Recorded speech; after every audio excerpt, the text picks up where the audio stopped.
means it's recording or streaming. It's a Okay. new Oh, feature yeah. that they It's the added to update. indicate. It looks bad to me. I'm like, that doesn't look like a good recording, dog. That looks like there's an error or something popping up. Nope, Yeah. just letting you know that you're live. Yeah, it or threw me off the recording. first time too.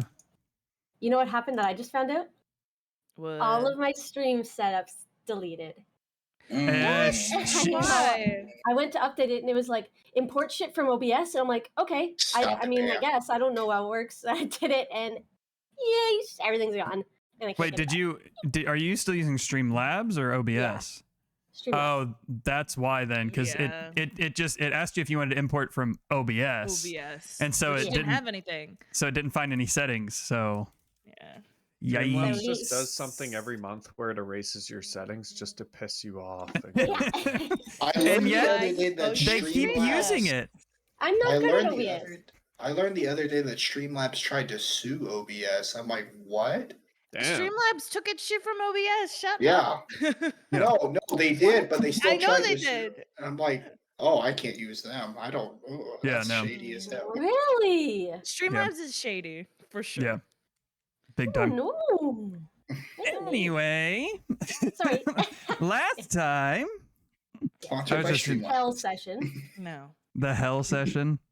Hell, it was very fun. It was just. It tragic. was, but it was no. All right, well, I better head out. I died. Bye, guys. No!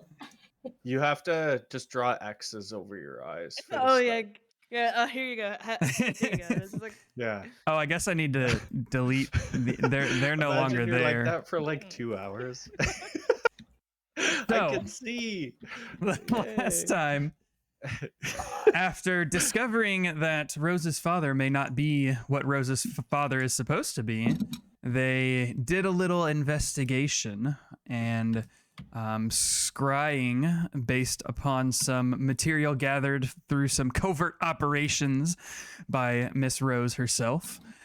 Upon gathering the materials, they returned back to the dive bar that Scalefound had been frequenting for the last couple of weeks, in which Baron's oh wait, no, you guys didn't do it there. You did it in the house, didn't you?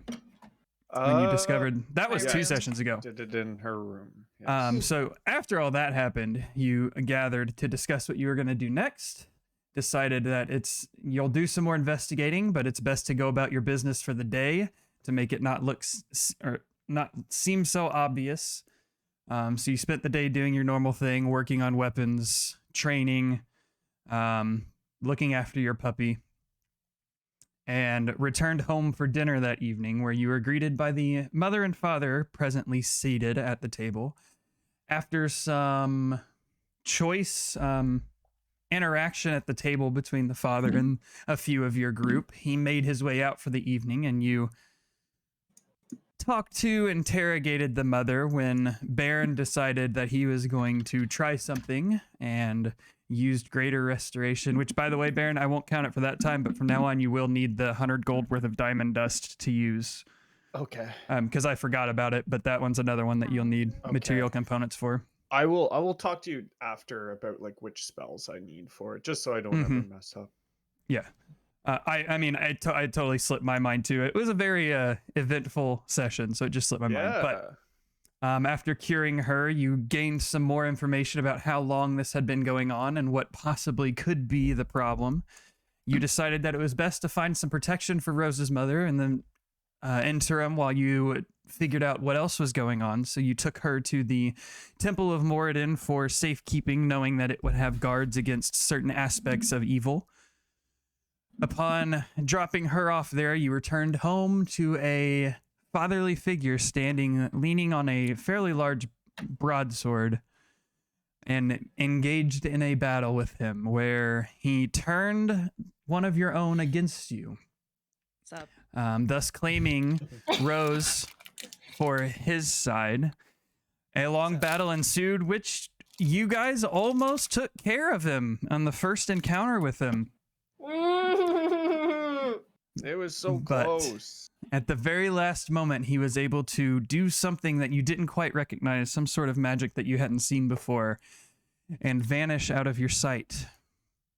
Yeah, that's And that's where we're gonna pick up. Out. I just want to point out that every time we had dinner with my dad and we had eaten meat, he always ordered the rarest steak. True. Vampire. Vampire. Also, I fucking called it a long time ago. I was like, what if my dad is a vampire? Hee hee. Yeah, I was like, haha, I won't adjust my spells at all for that. So we pick up, you watch as he closes his fist on his chest, and the two figures in front of you disappear in a kind of whoosh of wind and then a pop as their bodies kind of dissipate. Bodies hit the floor. I'm gonna go like water sound and like transform into Ina and then go no. I like that you specified that it's water sound because I wasn't getting it from you saying. I immediately run outside the door to see if I can see anything. Everybody roll a perception check for me real quick. Oh yeah, we roll dice in this game. Natural 1. Okay. It's a good way to start the game. Decent perception. I got hey, first roll 21. 21. 22. Okay. 1. Oh yeah, everybody but Rose, but I didn't even organizing my dice at the moment. Sell sorry. your dice. Yeah, just hang up, leave this call. Stop streaming. Okay. No. So, as you're all standing there, Scalefound, you're kind of just taken aback by the situation. You make your way towards the door, but you're kind of wide-eyed and blinking at the fact that Rose has just attacked you guys and then disappeared. Ina and Bairn, you both, you're both kind of standing there wide-eyed and starstruck or shell-shocked as well. You hear the same whooshing and popping noise happening outside of the house because Porky rolled terribly for the teleport spell. Whoosh and pop. Okay, I will run towards that. Okay. Me too. I'll follow their movement. Yeah. Okay. Just out of my way, we're running. Okay. So you run outside and you get about 10 feet outside of the door. And Rose, at this point, you've popped out here as well. You guys teleported, but only about 150 feet away from the building you're in. Holy shit. Which I don't know if you guys know how the teleport spell works, but I have to roll to find out where they go, and I did not roll well. So, oh my god! You know what's so good about who leveled up between these fights? You have very far spell range. Yes. Yes. I'm a sorcerer. Oh my god! you Spell shooter as a feat. Okay, we no, let I them go. don't. Sniper. No, I Yeah, don't. spell sniper. Yeah. Let's just let them fucking go. I might have done something bad. I'm sorry. Whoops. So you went back to Ina. No, I did that too. But so I thought for sure we weren't going to be fighting anyone immediately. I thought we were going to probably go to sleep or something. Well, you never took So I damage. changed my spells and I don't know where the sections. Oh, That's you fucker. That's fine. That's fine. Don't worry. I'm so sorry. Oh. I wanted to do it before we started. Should I kill Ina, or are you gonna figure out how to work? Give me 1 second here. I'm The trying to get vampire everything. goes, This hold old up, one. wait a second, you're Yeah. cheating? And then he just Yeah. like leaves me alone and comes to Baron- Ina. Baron I'll puts just use a the ones that cocked I and have, loaded that I know pistol I to the did. back of Ina's head. I'm currently trying to get D&D Beyond up, but it is not loading. So Any this is last fun. words, yo old fucker? Delete my browser history. No. Actually, everybody go ahead and roll initiative for me real quick. Yay! While I'm this is attempting to get D&D Beyond up. It's Okay, I think I need to switch dice because I just rolled a natural 1 again. oh no, no, no, we need you. 11. I rolled a 1. Hey, That's let's good, go. that's good. 2 ones. Your dexterity's higher than mine. Is so higher you than win. yours. Yeah. Oh my I'm not the god, what is bomb. my furthest spell? Gonna roll What this is- die again. If it's low again, it's Ooh. going into the bag. Yo. Baron, you said you had Wait. 11. It's going. Into I the have bag. an 11. Yeah. No, yeah, I have a rolled 12. 2 that time. What's This your guy- dex, anyways? You know what I do have? 12. I'm just 12. I had before, and I have it again. This is what What? I had. My spell slots didn't change. Like, I still have the marks from... Oh, nice. Well, that's good. But I know there's one in its distance. What's distance? Like, it's like distance, like a distance spell. Oh, I see. I see. This is what you meant by happy, right, Fork? Sorry, I'm still- Oh, yeah, right. true. I don't know. He's focusing. I don't know why D&D Beyond does not like my. I don't know if it's the fact that I use Edge or what, but it does not like to load. You're an edge You lord. use Edge. Yeah, it's Chrome, but Microsoft. Did you tell it looked We pretty use today? it for work. Maybe that's the problem. I'm a Mozilla guy myself. I have Mozilla. Hey, I'm an okay, Internet that loaded. Explorer. Okay, You're Okay. joking. It's not a thing anymore. I say they got Yes, rid it of is. that. Well, they're It's still getting rid around. of it. I'm getting Yeah. it. At my previous job, I had to use Internet Explorer for certain VPNs because they wouldn't hold it on otherwise. So I still had it. That's open. And then I had to go teach like new hires when they're like, "Why isn't the VPN working?" I'm like, "You're using Edge." They're completely different things. Use Internet Explorer, idiot. The original. You dummy. All right, Yeah. Oh my god. all I right. don't use Google, I use Bing. So as you run out, We're- oh, I need to We're roll try- for. I know, I was just saying, like, Damn. I don't use okay. Chrome, I use Internet Explorer. All right, I use you Bing. guys. This is actually going to be good here.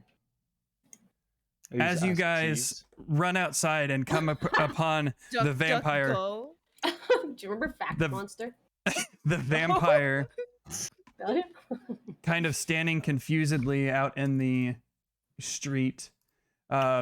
You hear a whistle as 2 arrows go flying by your face.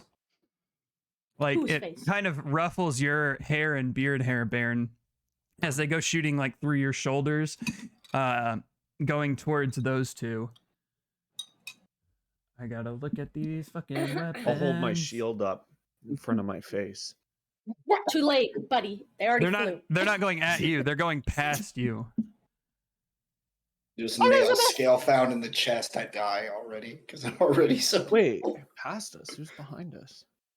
Are we No, at night? so We're at night, right? It sounds like the guards are. I'm assuming it's like the guards or something. You're shooting the vampire and they miss their hits and the arrows. are just Holy pushing shit. us. Well, the thing is, do they know it's a vampire, or do they think, "Oh, well, that's just Mr. Capthorn over there"? Oh, and we're attacking. Oh, great. Oh, love. Oh, fuck. Yeesh. These people are attacking the nobles. What kind of nobles are we? Are we just like? Are we? The way I see it barons? is Are you are we- like the Ned Stark and like Sansa and shit, and Okay, but they're the They're main like guys the of the leaders Lannisters. of the. Those the Ned Stark and Sansa are like Duchess and Duchy. They like rule. Rule. Yeah, I don't think Oh, we're yeah, okay, duchesses. I think we're like barons, maybe.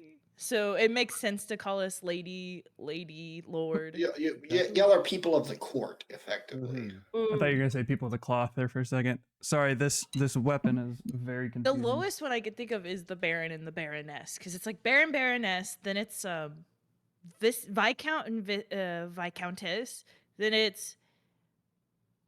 it's earl or count, then it's High count and high earl. and then it's marquis or the margrave. They're the same thing. Then it's Dutch, Duke and Duchess. Duke and Duchess, and then it's princess and Prince. prince, and then king and King and queen, and queen. then emperor. Huh. I never knew. I just thought all of those words meant the same thing. No, like at different levels. Like the Duke and Duchess is basically a governor of a state. Okay. So you watch as these 2 arrows come flying from behind you, going in between each of you as they fly forward and impact the vampire in front of you, impacting deeply into the torso of him. He's kind of like, and he looks up. No. Looks around. It is now his turn. No. I still You are still glossy-eyed? Okay. currently charmed. Okay. Can I shout, "Fuck you, suck my ass"? Yeah. Nice. Not yet. On your turn, you can. Trying to draw his attention away from you guys. But as he's holding these arrow wounds now, he looks over to Rose and he's like, "Sorry, love. About time I get out of here." And he's gonna lean over and bite at you. Yeah. But you are willing, so he gets advantage. 24 to hit. That hits. I mean, I'm willing. Wait, if a creature is willing, you still have to roll to hit? He did. Yeah, there's still, it's +9 to hit, and it's against one willing creature or one creature that is grappled by the vampire. It's like he goes. You to just bite you and get it's you like get the bone. advantage. You get advantage to hit. Interesting. That's so I mean, it odd. hits. You take 8 So way to points make of the vampire piercing weaker, I damage, suppose. Thank God. and 14 points of necrotic damage. I'm out. No. Hey, that means she can't beat us up now. You still roll a Charisma saving throw? Well, all charm and effects like mental effects stop when someone's knocked out unconscious, Yeah. I believe. Maybe it's different for vampire thralls. It or might something? be. I know charm goes away when unconscious. Thank God I still have spell slots, though. Mm-hmm. And I think magically deafen and blinded go away when you're unconscious. No, depending on the thing. It depends. It doesn't Also, no, actually he decreased say. my health points too, so Yeah, go ahead. Decreased Just do another wisdom it's a saving throw. vampire. Should I have been doing that? Yeah, the necrotic damage you should have lowered your maximum by Yeah. the amount of necrotic damage you took from bites.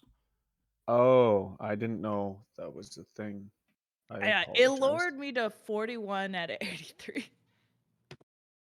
Actually, Oh. so it doesn't say. I'm just going to say since you go unconscious, the charm effect fades, but you are now currently unconscious. Yeah. I'm unconscious. So you watch as he's holding these arrow wounds and grabs Rose by the shoulder and digs his teeth into the neck of Rose, where you watch her head kind of fall limp and onto the shoulder as he lets go and she collapses onto the ground in front of you. And he takes his mouth away, kind of wipes it off, and you can watch as the wounds around the arrow begin to seal themselves up around the arrows as he kind of stands up a little bit taller. And he's just gonna fucking run. No, no, no, you Um, silly.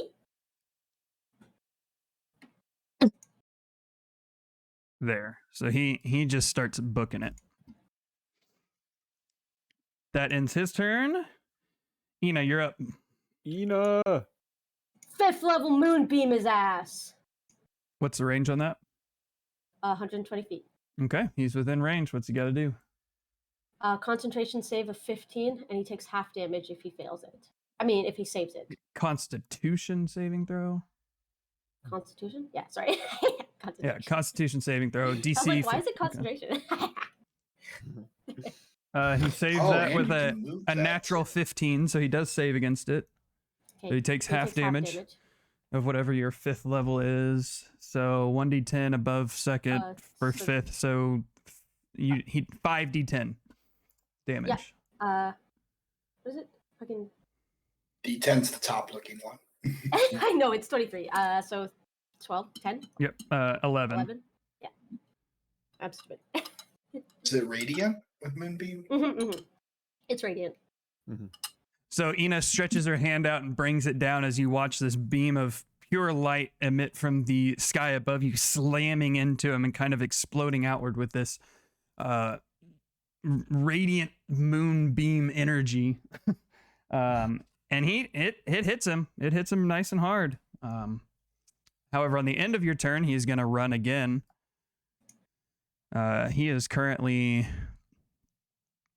He runs another 30 feet, so He was 100 feet away from you. So he's now 130 feet away from you guys. Are we just gonna loop this as we chase it? Like get us back on the map essentially. Yeah. If you guys chase, at the end of Ina's turn, Baron, it is your turn. All right, I gotta get our good friend Rose up. Yeah. Yes, we'll do. I'm gonna cast Healing Word. I'll do second level. So 2d4 plus 5. It is 4, 6, 11 points. All right, so Rose, you heal 11 points of healing as you and kind of realize what just transpired. He's just laying there. I am going to use my full movement too. What is it, 25 feet? Wait, as an action, I could dash, right? And because Healing Word is a bonus you action, can dash. I could. Okay, cool. You could move 50.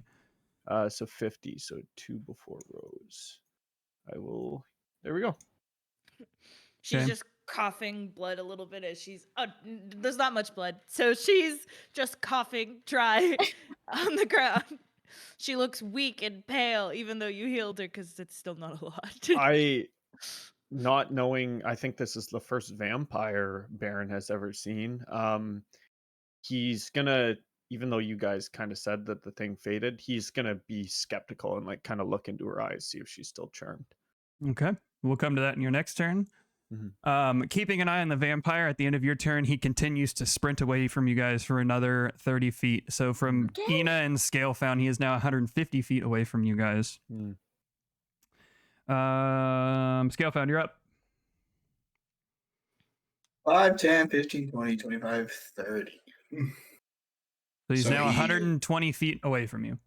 Ooh, that might be the sweet spot. It is for Magic Missile, which never misses. No. I could also. Come on. I could. What else could I do here? I'm trying to think. Fuck this guy up. Kill him! We hate him. We do. I mean, I can dash and then quicken spell. True. To like cover that. Oh wait, I can hit him with because Firebolt has a range of 120 feet as well. It does. Oh, and that's a bonus action? Yep. So I can cast 2 spells here. Ooh. I'm gonna dump a 2nd level Magic Missile as my action. Okay. So that's an additional dart. So 4d4. He just takes it because he's a bitch. That runs. Not the greatest 44s, but okay. 9 points of force damage. Okay. Kill him? No. I think he healed quite a bit. He healed Really? from my blood. Yeah. Oh, I thought he only healed like 11 points. And the time between the teleportation and yeah. That bitch. Vampires are tough, man. They heal a fuck ton. I will also use my bonus action with Quicken Spell to cast a Firebolt at him. Do it. All right, let's see if I roll another 1. Don't do it. And say these actually have to hit.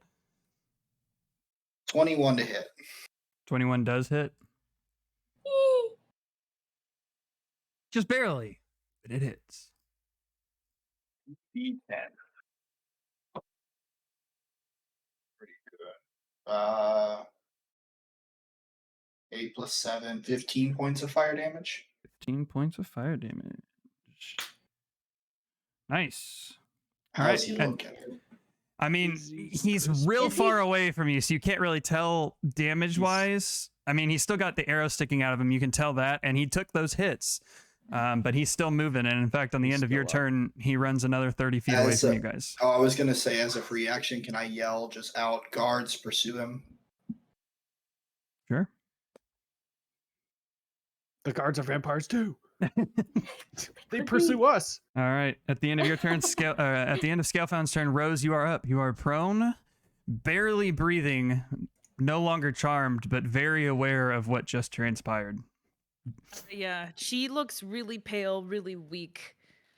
Even though you healed her, she also had her energy drained, so she literally has half of the health that she originally had. Yeah, I don't even.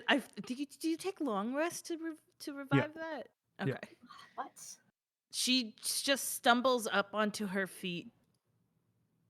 Um, Okay, so honestly, there's not really anything she can do because there's nobody near her, and she's not. No way in hell she's gonna run after him because she barely has energy. I'm just gonna say she just kind of kneels on the ground and kind of just like tries to fix herself. She's holding onto her neck where the blood's been drained, and she's just breathing heavy. There's not really anything I can do. Okay. At the end of Rose's turn, you guys watch as he comes to a stop and kind of is surveying his surroundings to see where he's going to go next. Brings it to the arrow shooter's turn. Everybody go ahead and roll a perception check for me. 9. 6. Dang. My perception checks are bad tonight. 18. 11. Okay. As you're all kind of standing there, getting a grips on the situation that's transpiring, Baron and Rose, you're the only two who notice. However, while you're standing there, Baron, you're keeping an eye on Rose to make sure that she's not going to bring the axe against you again. However, as you do, you two hear, and you look up and you see a figure that's very similar to Scalefound's figure. Like it's a long serpent-like thing with wings. But it's too far away to really make out any detail, and it's flying very quickly over your heads. What? Excuse me? Rosaline's just like, I must be hallucinating. Wait, he hasn't turned into this thing. There's just he like summoned some fucking weird dragon thing. You have no idea. It flew over your heads in the direction towards the guy that you were fighting, the vampire that you were fighting. Is it the same size as Scalefound, or is it bigger? No. Well, might be thicker than me, but I am tall. I'm just trying to understand, does it look like a dragonborn or does it look like a dragon? Are there wyverns in this? Yes. If you can think of the monster, it exists in D&D. Wyverns don't. Wyverns. So dragons have 4 legs and then the wings. Wyverns have 2 legs and then wings. Yeah. And the wings are part of their arms. Yeah. So that's like, and they're also smaller. And then, wait, I thought, no, that is a wyvern. What's a drake? I think that's like a young dragon.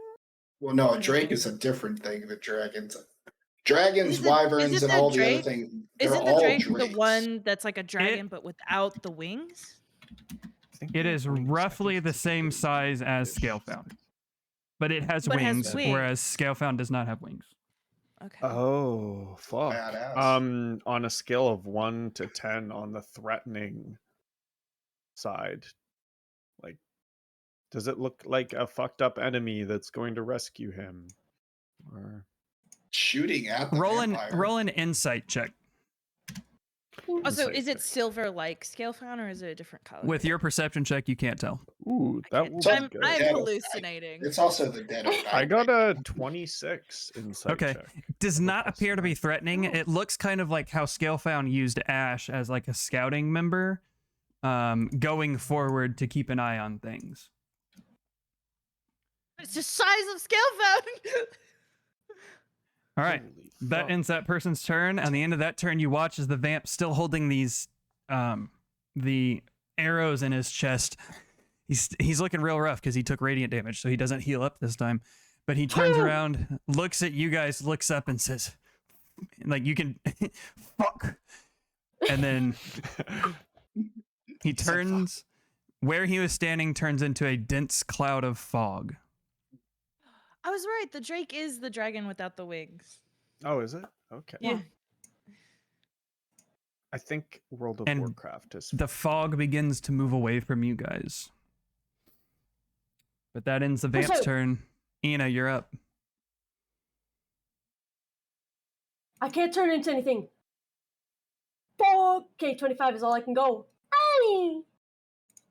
Barzo! Unless you dash, you can go 50. You could go 50 if you use your to action the same to dash. line as me. Yeah. Yeah.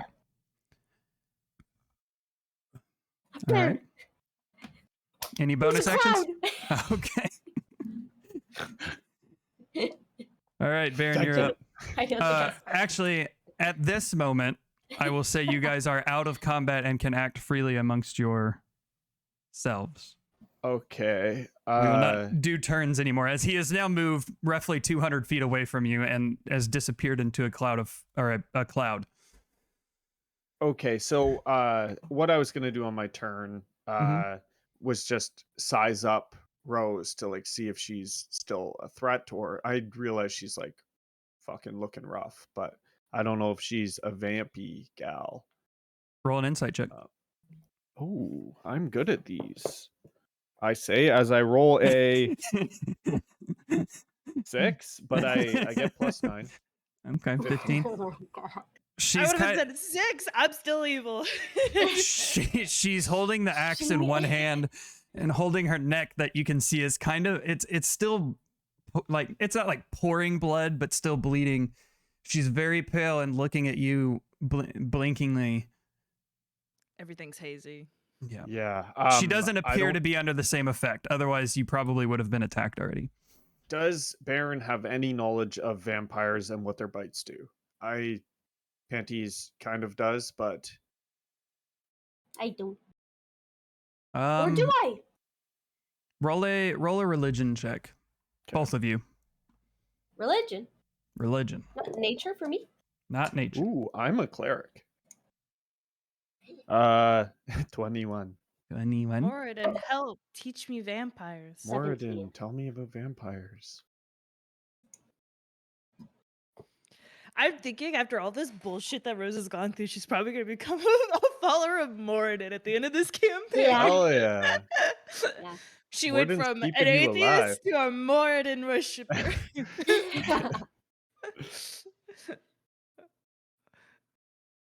Oh. It's for I didn't read the bite part of it. I shouldn't have said anything. No. Well, I have a spell that I think may help. Rose should have died. Yeah, I know. I just didn't say anything. Nobody said anything. I didn't say anything because I thought that's not what you wanted to do. I should have died, as in perished. Like no death saving throws, kind of died. Yes. Really? Yes, a vampire, when it completely drinks somebody, they die. But I didn't. I won't. I didn't want to say anything because I thought you didn't want to go that route. Here's the thing. Baron would have rushed up and done it anyway within the time limit. Yes, so the only thing that's not the same is that you'll be missing a diamond. So I'm not going to retcon and be like, you have to run up and revivify Rose or whatever. Okay, so do you want me to... I am going to regret asking this question. Do you want me to remove one of those diamonds? No, that was what I'm saying. Is like, that would be literally the only difference in this situation. Like, the guy still would have run away. You guys still would have done the spells and everything. The only difference is that you would be down a diamond. So I don't think it's that big of a deal to have you remove one for this situation. But I will have to remember that going forward. I will also remember. In his weakened state, the vampire didn't drink the last drop of blood and essence. He just nibbled. He spit some back in. That's all that it was. well, maybe we don't want him to do that. That's like transfusion. Okay, that's backwash. So Baron got a 20. Baron got a 21. Ina, what did you get? Yeah. Backwash blood. I got a 17. Metal band. 17. Okay. You're aware that the bite is very impactful, and the damage that is done is usually lingering for a certain amount of time. It doesn't, at least based on the rules that I'm looking at, doesn't leave lingering effects such as the charm that she was under or continuing detrimental effects to their health. It's just one of those things that once it happens, they've kind of got to sleep it off to get through it. It's not like she's cursed now. Yes. Yes, she's just hurt. Yeah. Okay. Both of you know that. Okay. So that changes what I'm about to do, but I am gonna heal her a bit. Baron run up, put his hand over the bite marks that are bleeding on her neck. Yeah, and she removes her hand. She's just quiet and weak as hell. Baron is gonna cast Cure Wounds, 3rd level. Let's see, I'm just gonna roll it through D&D I would say I'd probably run forward another 100 yards or so in pursuit during this time. That was very good. I got 27. Let's go. Okay. And can I roll for a perception? Because I feel like if I'm still in a somewhat pursuit, I could like notice that he's dodging something that we're not throwing. Yeah, or I is that thing still shooting at him? Or well, I guess I don't know. But Well, he's in a cloud, isn't he? Just roll another perception check for me. We'll see what you see. Ina, you watch as Baron moves forward and places his hands kind of around Rose's neck as they glow with this warm energy that you can see now that it's dark out. Rose, you begin to feel those wounds kind of seal up and stitch up on the side of you. The blood quits flowing out. You're still stained from neck to thigh with blood from this encounter that you had, but you're feeling quite a bit better. Baron, yeah, I would say that she feels better and her breathing's more even, and she just kind of rests her head on your shoulder as you're like tending to her, Baron, but she's still really pale because she's still half health is missing. Yes, for sure. She can't take that back. I would like to flavor it so that Baron, as he's healing her, he's still keeping his eyes like locked on Dragon Boy and Vampy Cloud. But he's gonna put his shield kind of in front of Rose while she's like knelt down, just to, gotta protect the protector. Okay. 13 scale found. Is that what you rolled, a 13? Yes. Okay. As you sprint your way forward, trying to catch up with this entity that you guys encountered, you watch as the mist kind of continues to flow down the street, turns a corner, and then just kind of like you can still kind of tell there's mist around, but it mostly has dissipated at this point. You do, however, hear what sounds like wing flapping above your head at one point before heading back towards the direction of your friends. You're kind of in the middle of buildings at this point, so you don't catch anything, but you heard some wing flapping occurring. I'll run back in. While he's away from you, you three, from behind Ina, you hear a deep but female voice. She okay? Turn around. Arms up. Look back. Okay. Look back. Shield in front of Rose the other way. I need 2 shields. 1 second. Rose still has her head on your shoulder. She's just breathing. Baron would be like consoling her, like gotta find the right thing. Rest. All you need to do is rest. I've got. Okay, I'm gonna put a thing down just because it's the right body type. This person has a bow that the area around you, now that she's moved closer to you, is very cold. It's beginning to fade, but it's very cold. This person has a sword, but it's definitely a bow that's in her hand. You turn around and you see a figure. They're this close to me? Yeah. You turn around and you see this figure. She's got kind of raggedy chainmail on with like brown leather pants with these very fancy boots on.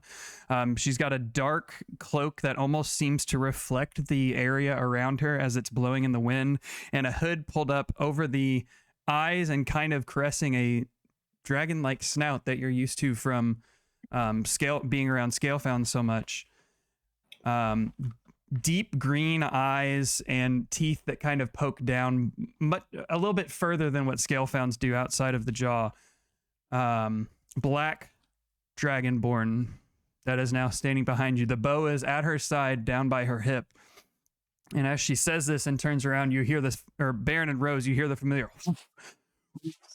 as this very similar to Scalefound silver, smaller drake dragon lands at her side and whipping the tail kind of back and forth. Not in an aggressive way, but... There's a smaller dragon. No, it's large enough for her to ride, in fact. Like...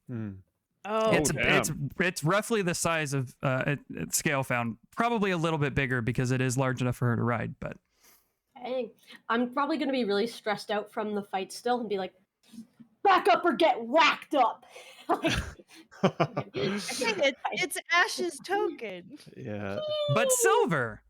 Baron is going to just instinctively cast aid just to get some hit points. 10 hit points. I think they add to your max. Yeah, your max hit points increase by 10. Me? Yes. Each target's hit point maximum and current hit points increase by 10. Rose is looking a bit better. Yeah, he's gonna cast that just on his, like, I guess I can't cast it on Scalefound if he isn't 30 feet within. No, he's farther away than that at the moment. Yeah, but I'm like, he's gonna hold his shield up and just look at the Dragonborn potentially and just go, friend or foe? I am friend. I fear you may have dug something up here that it looks like you guys are not prepared for. I'm gonna get my staff and go, bonk. You're said kidding? back up. You're gonna attack? Yeah, I went bonk. Not like hard attack, but I am gonna do a little whack. Okay, as you go to fling to kind of bonk her with the staff, the dragon whips around, and before you can even know, it knocks the quarterstaff back and kind of gets in front of the dragonborn in front of you. So it's still not aggressive. It's just now doing kind of what Baron's doing to Rose. It's just standing in front. No, there's no need for that. Where's your other friend? Where's Yugen? What? Wait, what? That's his name. That's Scalefound's real name. Of course. Okay. All Dragonborns know each other. Like Canadians. I don't know anyone. What are you talking about? Yeah. He'll be back, I'm sure. He's just chasing the fucking vampire we were just running back at this point. About this point, we need to get somewhere safe. Scalefound, you get about 30 feet away from him. 5, 10, 15, 20, 25. Yeah, 30 feet away from him. And as you come running up, the moonlight kind of gleaming off of your scales, this black dragonborn figure looks up to you and the cloak moves back and those deep green eyes meet your deep blue eyes. Roll a wisdom saving throw for me real quick. Oh, no. Is this magical? No. No. Okay. Oh, boy. This is not magical. Dragons matter in this universe? 5. A 5. Okay. Well, I figured it mattered because I was brass. Before. That's still metallic. Or copper. This has nothing to do with dragon types. This has to do with Scalefound's past.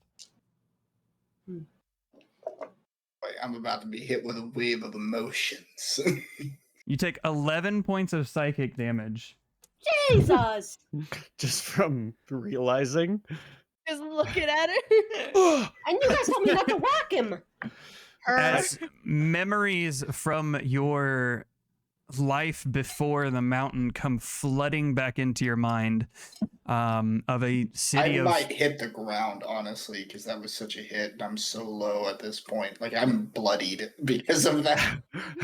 This is so anime. It's but funny. there are memories of a city of nothing but dragonborn of all different colors, and there are blacks and silvers, reds, brasses, golds, all manner interacting, but it seems like that's the only type of being that resides in this city that is now rushing back to you.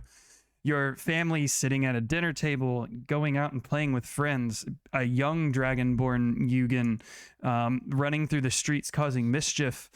And then the last one that flashes through your head before you're brought back to see your friends in front of you is you and this black dragonborn traversing an Arctic wasteland, hunting some sort of creature you guys aren't entirely sure. You look up from the snow, looking at some very large animal tracks as she stands over you with a bow. So, what do you think? I don't know. I haven't seen this before. All right, well, we'd best get some rest before we encounter such a thing.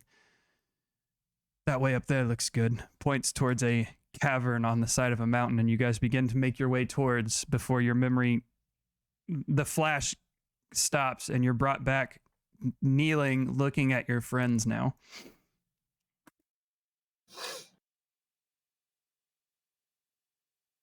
How close is Scalefound? I'm 30 feet behind y'all. He's about 30 feet, and with your passive perception, for sure, you would have seen the figure in front of you look up and notice something behind you. I don't know. Yeah. Stand back up as soon as I can and cautiously start walking to them. Can we look behind Scalefound? You can look around and you see Scalefound kind of like weakly getting up off of his knees, like bracing himself on his thighs and standing up and like holding his head. So you turn around and you see Scalefound doing this, the figure behind you. Good. All right. Gather him. Let's return to your house. We can have a talk. Rosaline, the first time she spoke in a bit, goes, Mother. I don't think the house is safe. I think you guys need to get to the temple. We need to get Elizabeth as well. Yes, let me go get her. Your mom's safe. Your house is safe. For now. Let's return. Talk there for a moment. No thanks. I don't fucking know you, mate. Fuck off. Ida,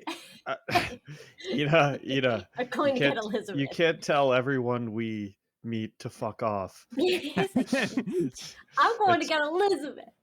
We're going back to the house. That's where she's trying to get you to go anyway. So yeah, fuck you. You can't make me go to the house. I'm going to the house. I'm not going for your reason. I'm going for my reason. Yeah, I'll walk ahead of you guys.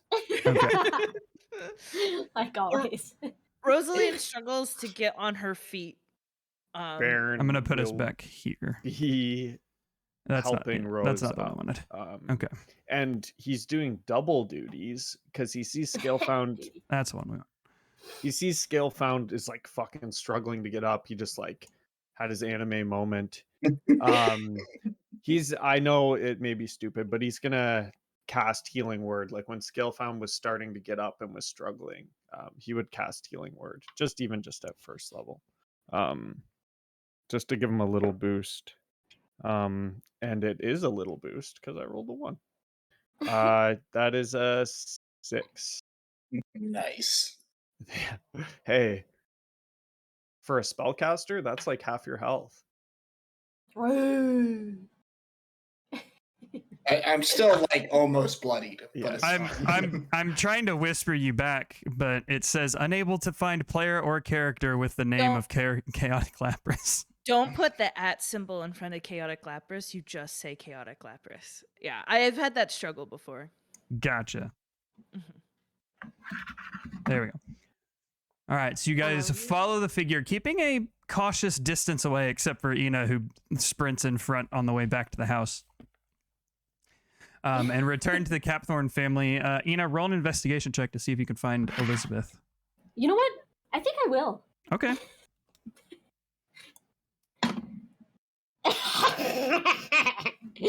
Natural 1. Natural 1. Truly what Ina deserves. You go sprinting back to the house, and as you run through the door, you forget about the earth elemental that Scalefound summon had ripped up the flooring of this living room. run forward, trip, and face plant into mud, rock, and earth as you kind of lay there and you look up. Your eyes are filled with dirt and everything, and you don't get any you don't get any investigation done except that, or until the black dragonborn figure. The black dragonborn figure and her seemingly dragon pet make their way through the door and kind of step over you into the living room. As I'm walking by, I'm gonna look at Ina and I'll help her up, like grab her by her cloak and help her up and just go, "Thanks for opening the door for us, Ina. That was very nice." Yeah, you better appreciate it. Dust myself off. Okay. Rosaline sits. I guess we're in like the living room. There's probably like a couch. Yeah, there's chairs and couches and places to sit. I'm just being cautiously, like, probably still keeping that 30 feet distance. Like, what the fuck is going on? But I'm like looking over my shoulder constantly. Like, is that vampire coming back? She puts like her weapons like haphazardly on the floor. Like she's too tired, too weak to deal with this shit. It's too heavy right now. And she just lays back on the couch and has her eyes closed as she tries to keep her breathing even. I think Baron is gonna like be close to Rose. Like he'll be next to her, kind of. If she's laying on a couch, he'll be at the front of the couch, kind of knelt. Okay. I want to go up to the edge of the stairs where she dropped the armor and Elizabeth and be like,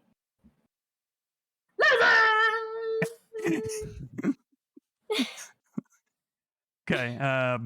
Go ahead and roll another investigation check as you move around the house trying to find anybody that may be here. Oh, fuck. As you guys walk into here, you watch as she kind of pets the dragon on the head, whispers something in a language that you guys do not understand. Scale found you pick up as Draconic, as you have not heard this in a while, but you do understand it. She whispers to the dragon, to the dragon form there, go find them some food. I'm sure there's plenty around this place.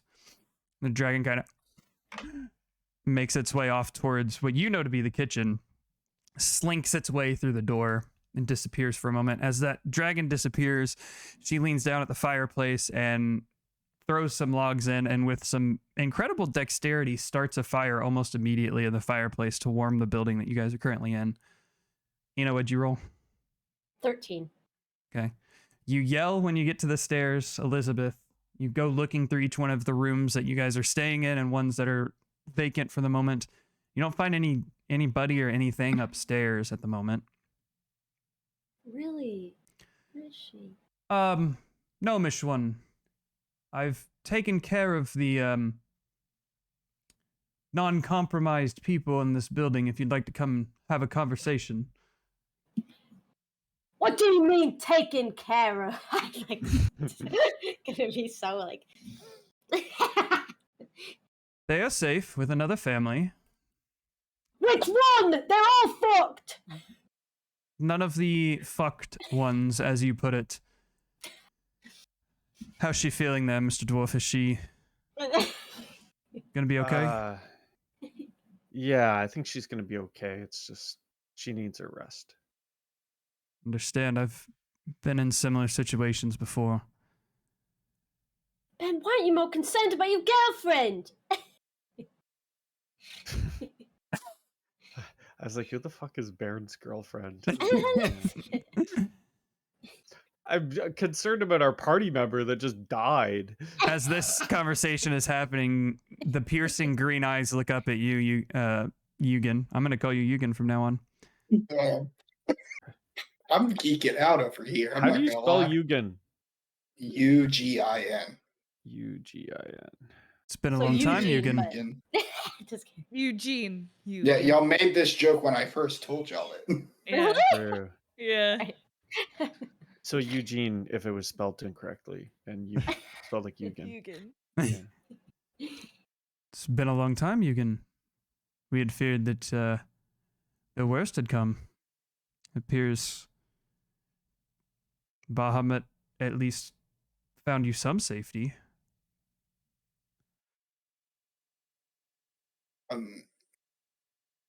I'm sorry, but I don't know who you are. I know you know me, and I know I knew of you. ever since whatever happened, I haven't had my memories the same. And your eyes, they made me remember we were out in the Arctic, the cold, and we were on some hunt or something. But I don't remember your name. Hi, Weibo. Of course, it Hi, has been a bit of a night for all of you, and a past few days, in fact. She looks around to all of you. I am Drifla of the Ophelia family. Drythla. Do I know the family?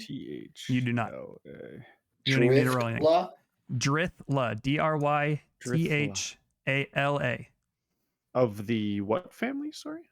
Ophelia family. Ephilia. Hello, motherfucker. Hey, Weibo. Cool. Hello, motherfucker.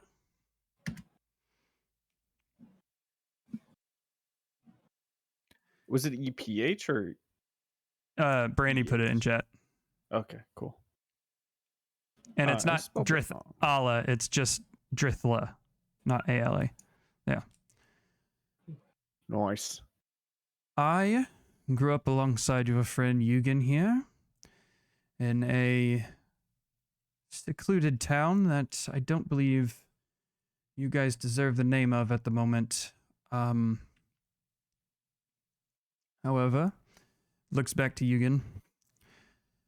Yes, last I saw you, we were hunting quite a creature that no one had really seen before, at least not in the times that anyone left alive remembers. There are stories of great beasts and things of the sort, but nobody believed it to be true. However, me and you were out on a separate hunt when we came across the tracks of this thing. Decided that we would see if we could bring back some sort of intelligence of it. We, in fact, did find it. And what was it? Terrible. Larger than any dragon we had encountered, and more beastly than any beast you may think of, as it tore through the woods, awoken from some ancient time, or manufactured by some evil god. I'm not entirely sure, but after we attempted to harm the creature, which looks to Eugen, we were not able to. It decided to move towards our city. And I believe that's where your story picks up, or at least leaves off. For we, as soon as we could, traveled back. And our families all separated as this creature laid waste to the lands around us. We attempted to maneuver away and survive such an excursion. And our families got separated. Yours got attacked. Mine did not. I do not know what became of them. All I know is the survivors set up somewhat of a base camp or pseudo-civilization in order to track down the members of our civilization that had been spread apart. So far, we've found two of you. Two of your family, that is, Eugen. And a couple weeks ago, we got a arcane impulse that you had become visible through our means, and I was sent out to bring you back. And for the last week or so, I have been watching you guys to make sure that I was not going to be taken aback in a city full of people who don't always look at Dragonborn the best, making sure Yugen was at least somewhat still Yugen, and I have, or at least I came to the same conclusion that you all did, and that there is something very evil here in this city, and came upon your little encounter last night a tad bit too late to help. Mhm. But What happened to your people was very terrible, but we can assure you that we are allies of yours, of your people at least. do Tell me, appreciate that. was I like this in the past? Was I of this scale, this color? Of course, your family has always been silver, and It'd be of note worth to know that I was copper not too long ago. the eyes narrow in thought. Interesting. This beast we found, and then I'll relay what I know of the demon to see if it matches the draconic description. Sounds of familiar family, though I don't remember the beast we saw of draconic appearance. However, beasts of that nature are often able to twist the interpretations of the minds that they I can't think of the word, embed themselves into. However, it's very interesting that he was able to control your physicality and completely. Yes, I recently aligned with Bahamut, and as a result, I guess I'm where I'm supposed to be now. Perhaps that's why you became known to us again. Sorry, this is a lot to take in. I understand. At this point, you hear the kitchen door slam open as a dragon kind of slithers its way out of the kitchen with just, a loaf of bread and a hunk of meat in its jaws, as it doesn't really know how to carry things. When the door slams open, Ina just... and then she sees the dragon and she's like, okay. It meanders its way over in front of you guys and kind of drops the meat and bread at your feet and Can I speak to it? you can certainly try. Truthia? Thank you, little angel. This is Alania. She has been my companion for quite some time. Ilania, Ilinai, Nia, Ilania. What? Ilia, Ilania. Yep. Elania. So many eyes. Ilania. Ah. I like that name a As lot. she says that, it kind of curls around her and lays down beside the fire, laying its head on its front two paws in a very similar manner that you're used to, Yugen, of Bahamut and your conversations that you've had.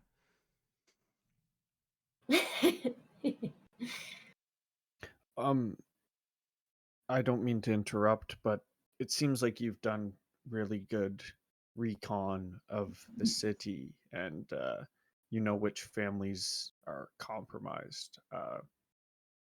How big of a threat are we talking here?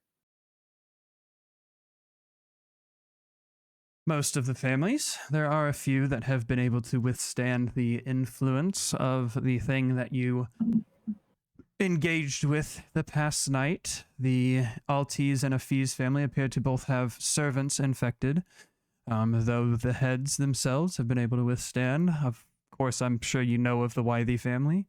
Mm-hmm. However, theirs is not as much influence as it is infiltration, as it appears there are certain entities that have just taken the form of the family and reinstated themselves there.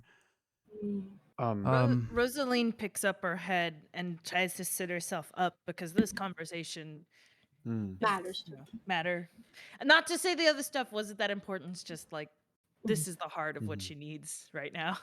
Yeah. And she sits up and she goes, "So the Feastinaltis family are safe?" I've not noticed any influence or infiltration in the Afis family. Like I said, the Altis has some servants that have undergone some sort of arcane manner of corruption. There are a handful of the lower nobles that you are aware of that have the same kind of influence. She looks at all of you in the eye, and I'm afraid both the Ista and Ralia family have fallen for it. By influence, do you mean they are mind? She rubs her head.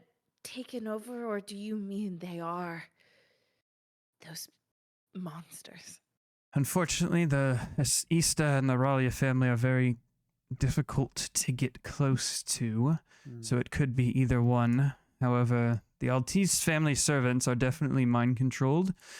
The Wythe family, like I said, has undergone more of an infiltration as opposed to fallen to mind spells. I don't know what entities they are, but something has taken their form and implanted themselves into the lives of one of the daughters and the father figure of the house. I think previously Rose rolled high, and so she knew what a vampire was. In fact, she's the one who told them to use radiant damage. So I guess it would be safe for her to say, "Have you seen other vampires around?" Can I? Sorry. I was going to say, like, we got a hunch that maybe the Louis family has something to do with all this. Have you noticed anything from them? That would be a very good hunch, as it appears that they are a central part of whatever plot is playing out here. But for some reason, they, like the Ista family, I cannot get close to. Had you seen any other vampires? That was my question. The one you engaged with is the only one that she's seen as a, as a vampire. She doesn't know if there's more. All of the other families seem to either be under influence of this vampire or have been infiltrated by some other sort of entity or something that is not human.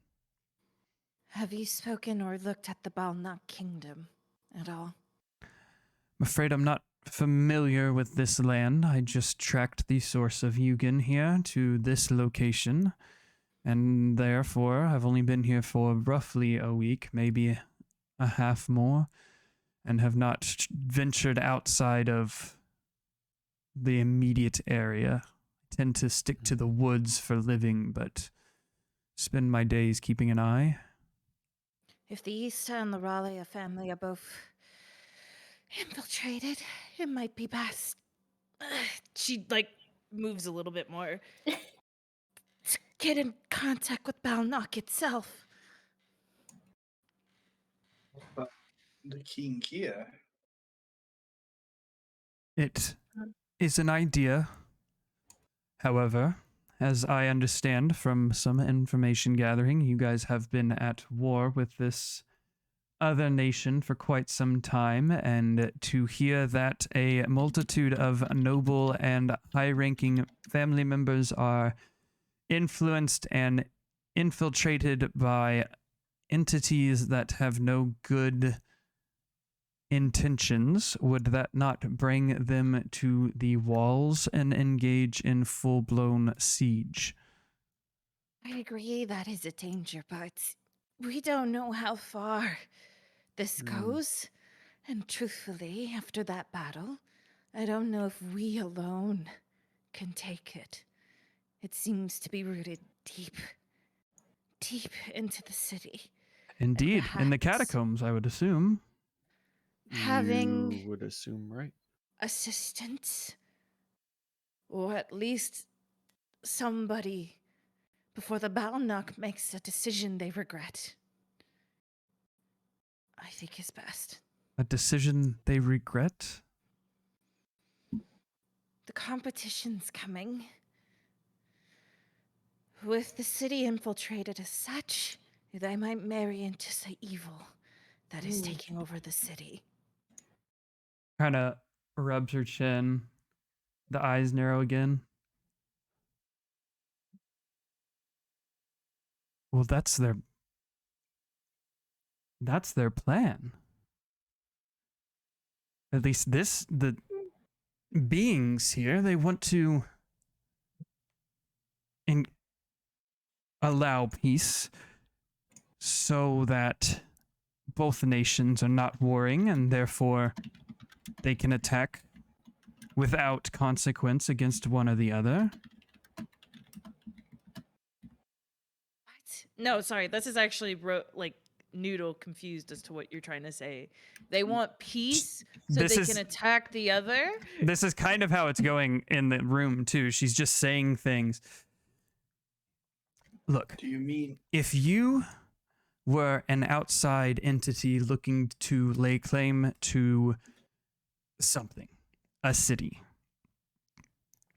and you watch these two places, this city and another, attacking each other, that means that there are two bodies, well equipped, warring already, that already don't like you as this otherworldly entity or what have you.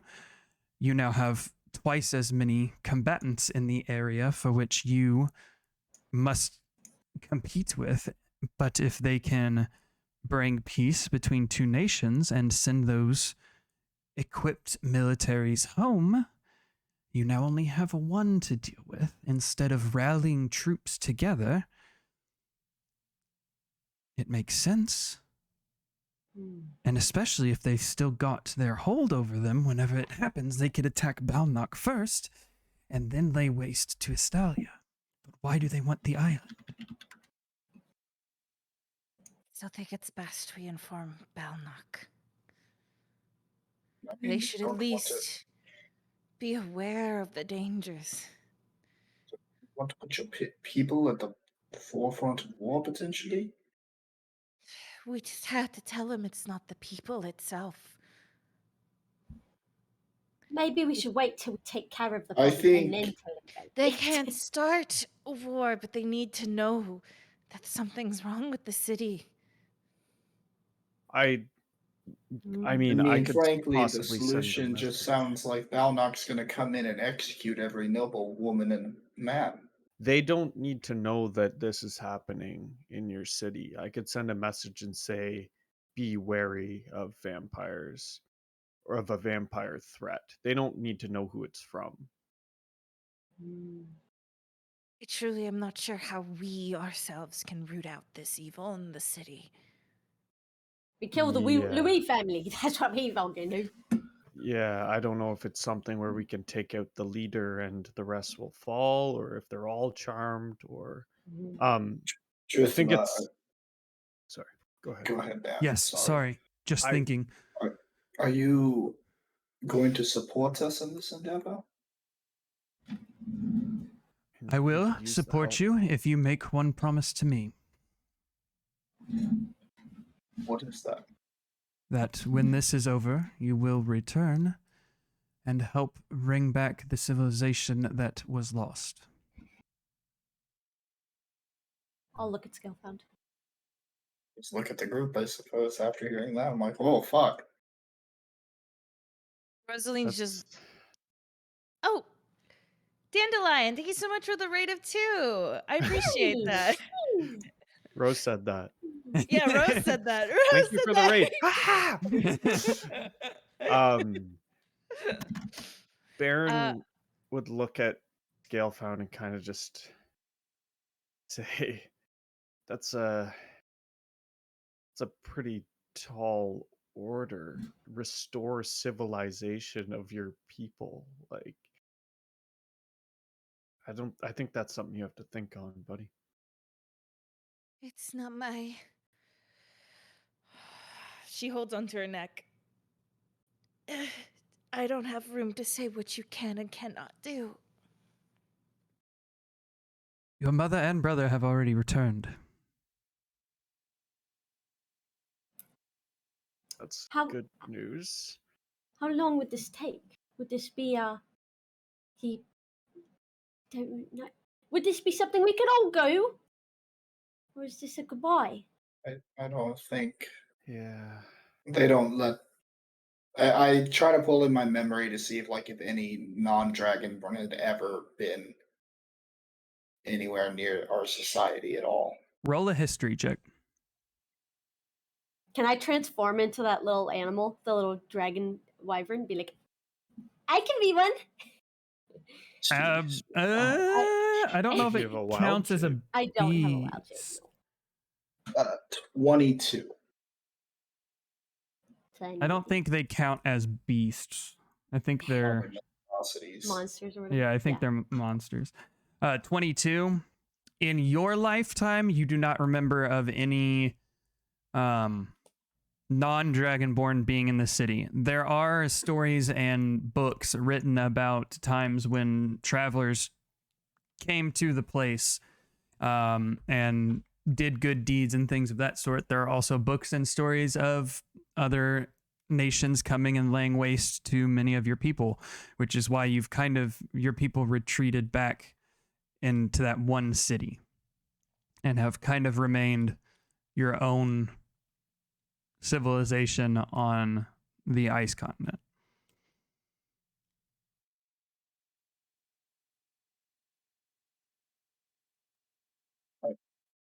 I don't know if I can promise that, but I know that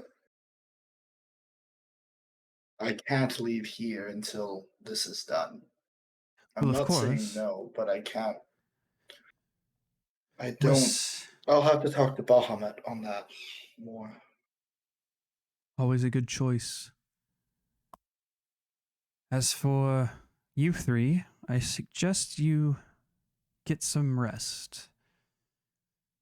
Next I few think we're gonna need days it. might be a bit to deal with. Perhaps we shouldn't rest in this house.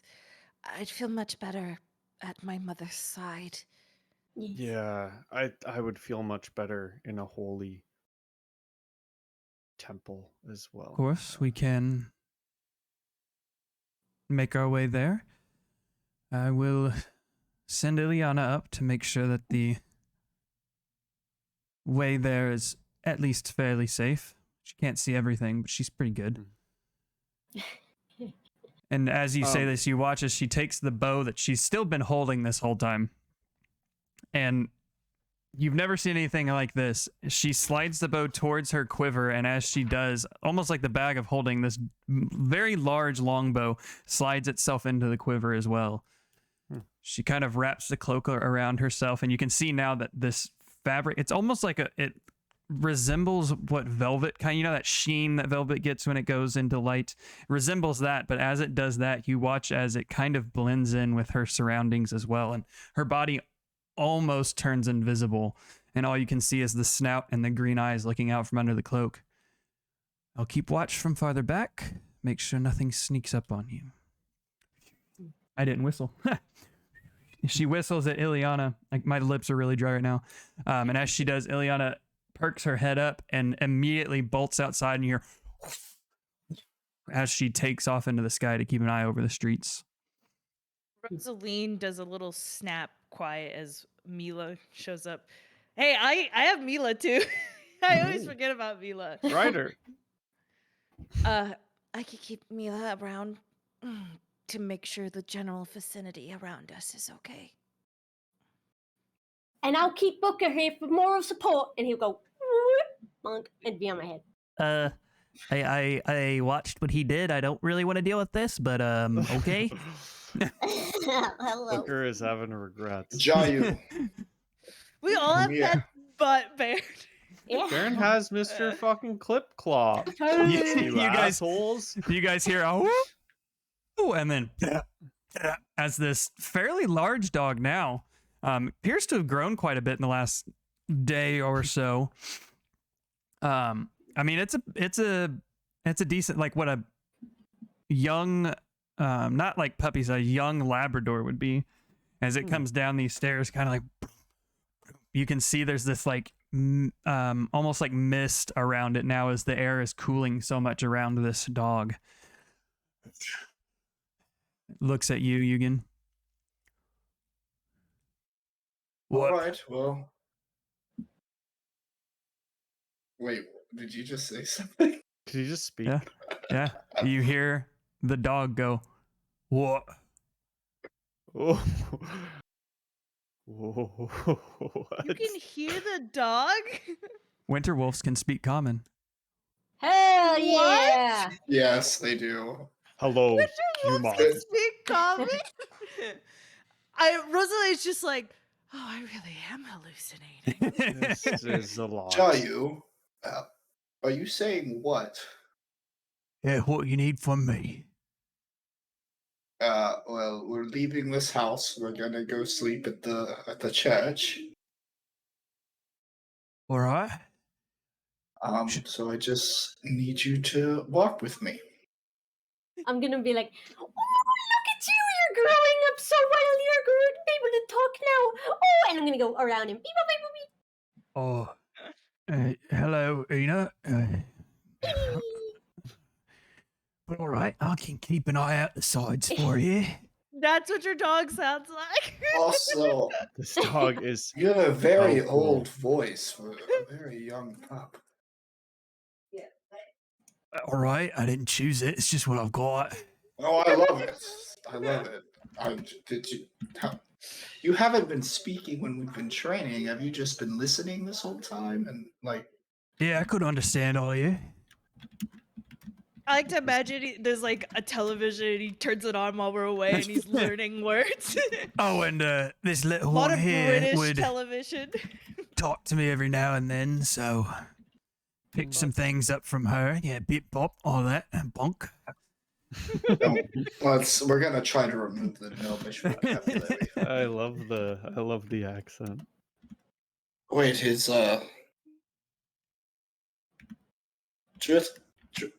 Drithla, are you here? This is Jayu. I suppose you should meet my wintry pet. I am aware of your pet. Kind of looks at it. You must have not had all of your faculties, as we've had a few run-ins with these. Oh, This one well. appears to be obeying for now, but I would warn discretion. What? I've been training him since he was. How long have I had you, Jayu? You recall?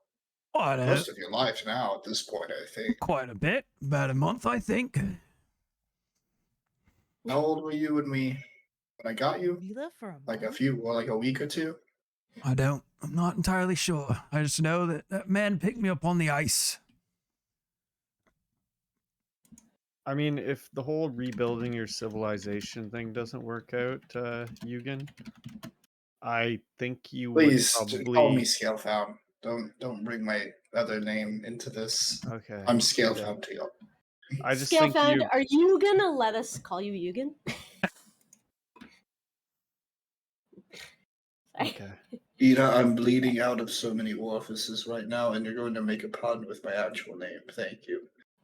To the church, let's go. Let's just go. Okay. I won't finish my thought. No, what were And- you saying? Sorry, I had to do the pun. I had to. N- I had to be done. Suck my ass, bitch. Ow! That's my line! Yeah. You guys, I can't remember your damn dog's name. What's your dog's name? Jayu. Jayu runs out in front of you and kind of keeps the front part of the group covered as the rest of you move out. And Drithla makes her way outside as well. Now out in the dark, it's very hard to see her. About the only thing that you can make out, like every time you glance behind you to see if she's still there, are the two green eyes that peek out from the shadows of buildings and trees as you make your way down the street. If you saw this any other time, be very freaky, but you know what she is and who she is. Everybody roll perception check for me, including your pets.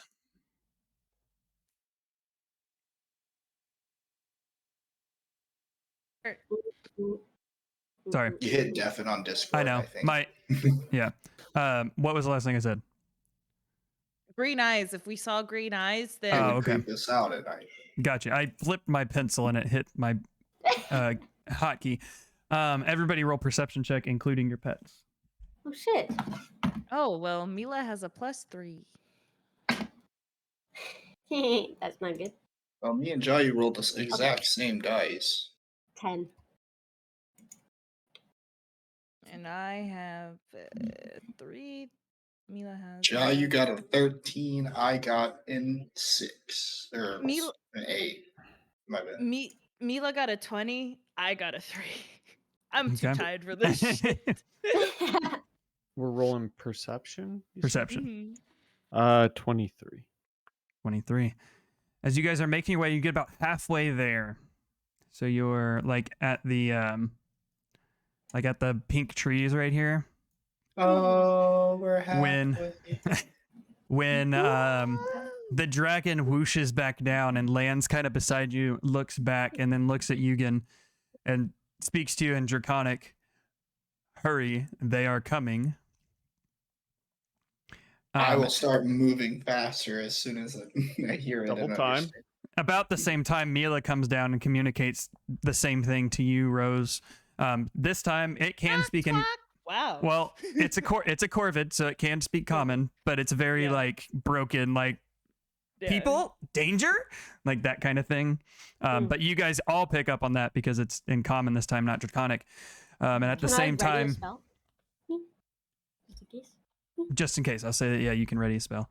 At the same time, about 50-ish feet in front of you, Jiayu kind of gets like lowers its head, and you can hear this rumbling growl even from this far away as it kind of takes a defensive stance in front of you. Everybody roll. What is it? The horde is coming. Acrobatics check for me. Yo, I'm good at those. Wait, no, I'm not. I'm Nope. good at fun. I was about like acrobatics. You have like a -2 to your I dex. got a 4. I got a 7. I'm good at athletics, not 12. acrobatics. Do I roll for the pet as well? 11. Yes.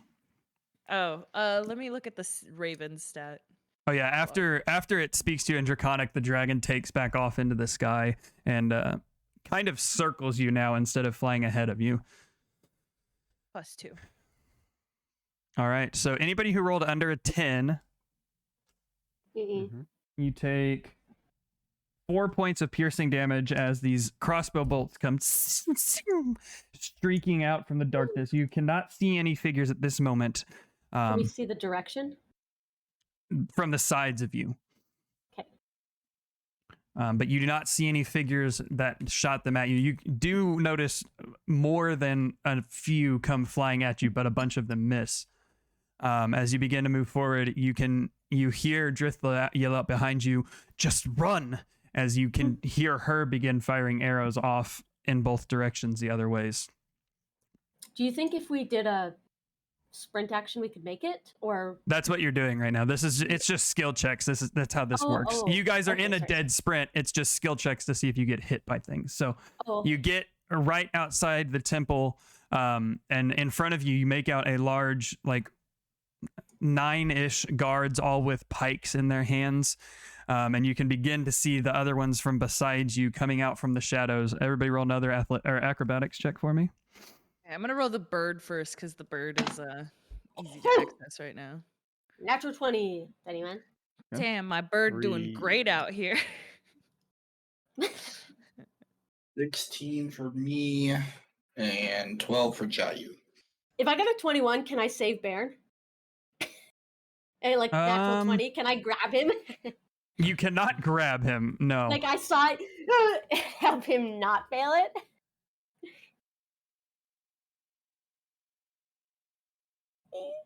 I will sacrifice Ina to save myself.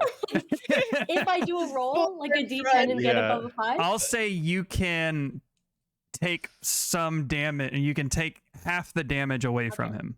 Okay. Anybody?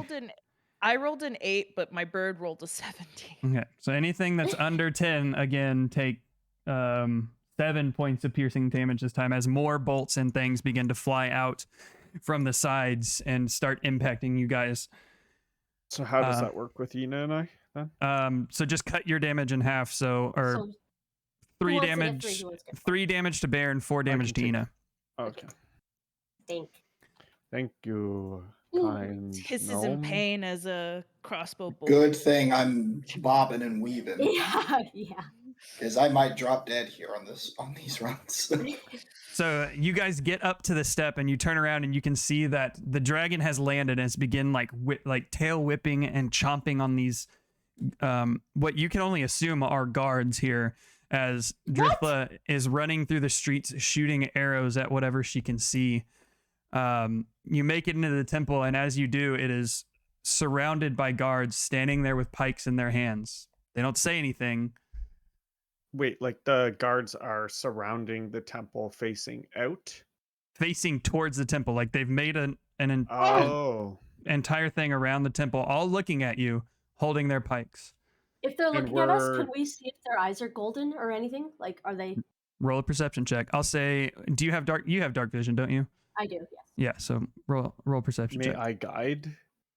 Yeah. Okay, I will guide Ina. As you guys get up on the steps, add a D4. As you guys get up on the steps and kind of find cover between some pillars and some behind some rocks, Drithla and the dragon get up there and starts kind of like pushing you, like, we need to get inside. Come on. Would you roll? The D4? Yeah. Okay. 19. Okay. There's a lot of them around here, so you start looking at them, and every now and then, in the right light from the moon, as the clouds kind of pass over, you catch a glint of certain familiar golden aspect in their eyes. I'll tell them they're cursed. Bink. Or whatever it's called. Charmed. They're charmed. Do we just storm in the temple and close the door? What's the plan? Yeah, we're closing the door for sure. We need to tell the people in the temple they cannot open the door to anyone. Yes, I will thaumaturgy the doors open. Okay. Are we right in front? Are they attacking us? They've circled the building holding pikes. They're not moving forward at all. Can I, if they're opening the door, I want to be, behind looking at the guards, stopping anyone from getting in as well. You know what I mean? They're not moving towards the building. Are we in the building yet? At this point, you guys would be getting in the building. Oh, so wait, so on our way into the steps, they were behind us at this point. They were coming towards you.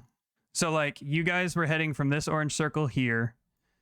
The guards were coming from, here. And then as you guys got up on the steps, they surrounded the building like that. So now there's just a box of guards around the building. But they're not moving any closer. So before we got in, so there's that ward bubble. Is the cleric here? I was getting to that. Okay. Yep. As Baron, not that one, the other one. He's not a cleric. He's a thaumaturgies the door open, slams open, and there's one priest that kind of is at the altar, cleaning things up, turns around. Hi. Is it the one? Oh fuck! Is that a dragon? What the fuck? Yeah, hold on. Is it the one we spoke to earlier? This is a different one. Allies. I am Lady Capthorn, and I beg of you, do not open that door to anyone out there, because there are beasts who cannot enter this sacred place, and if they get in, they will kill everyone inside. Roll a persuasion check. I'm holding up my symbol. Roll a persuasion check with advantage, Rose. Yes. Okay. Can I stand at the door and kind of bar it? Persuasion with advantage. Okay. 20. It's a nat 20 with a 6. Oh. 26. You're the ones with the lady up. Yes. Yes. Yes. Let me go. I'll be right back. And he runs upstairs and like dead sprints upstairs as he brings down the other priest that you had seen earlier that night when you dropped your mom off. While he's running, can I tell whoever's here to like try to start barring the door? There's nobody else down here right now. It was Oh, okay. just Well, him. can I get the As a rope and like group, start we'll- wrapping the door closed? Yeah. We'll start yeah. grabbing pews or whatever the hell's in How- there with Yeah. help How much from did- whoever. How much did you know about vampires, Rose? She rolled Oh like a shit! Teleporting. We just seen 20 them teleport. something. But it's a holy token.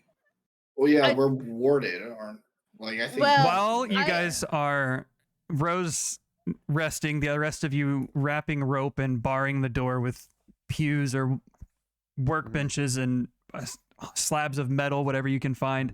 The familiar figure comes down the stairs. Kind of looks out the windows and can see God. the guards outside. Let me help.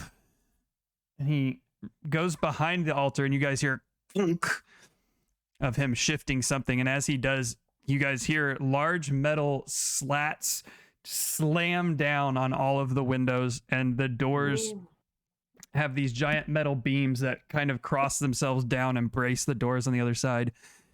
It's now Moradin. basically pitch black in here except for the fake candlelight behind the altar. Now, Baron, what is happening? I have a cantrip. I will cast light. It just lights up the area. Okay, so maybe everyone, 10 which you guys all have dark vision in the first place, but it is instead of being kind of a grayscale, it is now a well-lit area. And as you look, you can see that these are very well constructed metal slats covering the windows. The bars are they're squares, and they're probably like 4-inch thick bars of metal that have been placed around the doors. This place has probably seen some sieges in the past. As he approaches you, Baron, what is happening? We will explain ourselves. I don't know if you're aware of this, but there is a huge vampire threat in the city. The city is compromised. This is one of few safe spaces. By the way, this is us. Grapefruit, grapefruit. Oh, grapefruit! Is No, it the was same guy? cantaloupe. It was cantaloupe. It was cantaloupe. Yeah, grapefruit needs kill us on You sight. both now. The bars forgot. dislocate from the door This and fall whole out now. firebolt. Cantaloupe! He kind of puts his hand up to Ina. I knew it was you. I have certain divination techniques that allow it. But I was Wait, quick question. Which priest are we talking? Are we talking to Dwayne or are we talking to like the night guy, I think. The night that guy. we Yeah. trusted your mother with. Or was that Dwayne? that no, it wasn't wasn't. Dwayne? It wasn't Dwayne. Yeah. I don't remember I the forgot voice his I name. was The using, Sending but it Stone, is too. it is the guy was from like, last night. Yeah, we're gonna do this. Oh, stuff," yeah. like that. Oh, yeah. That's him. That's So, him. Baron, what's going on here? Yeah, That's Uh, what well, its yeah. voice is That's it. supposed to be. Yes. I would have, just said what I just said. Oh, we better get the big guy up then. I'm not quite prepared for this sort of thing, but Okay, wait, big- are we big guy talking is to in Dwayne Moradin? or no? it is not No. Dwayne. No. Okay. This is other priest. Priest 2. I forgot his name. It started with the G. I would have written it down. I'll Was find it Giles? Ooh, that could Giles be. and Giles, yeah, something like that. Giles and Giles. Yes, Yeah, it was something you're with right, the because there G. was twins or something. They were Yes, twins. Yes. Well, you can tell he's like the gears are turning. He's trying to figure out what to do first because he's looking at you and you're all got like crossbow bolts sticking out of you. Rose is Yeah. covered in blood. Blood. Let's take you upstairs and I can give you some place to clean and I'll go get the big guy up because he's stronger. So I will. Yeah. I will assist you with whatever you need. I would like to see my mother. Okay, we can do that. Just follow me upstairs. We got a couple rooms that aren't currently occupied, but What's safe here? I'm just gonna sleep on a pew. Good night. you can.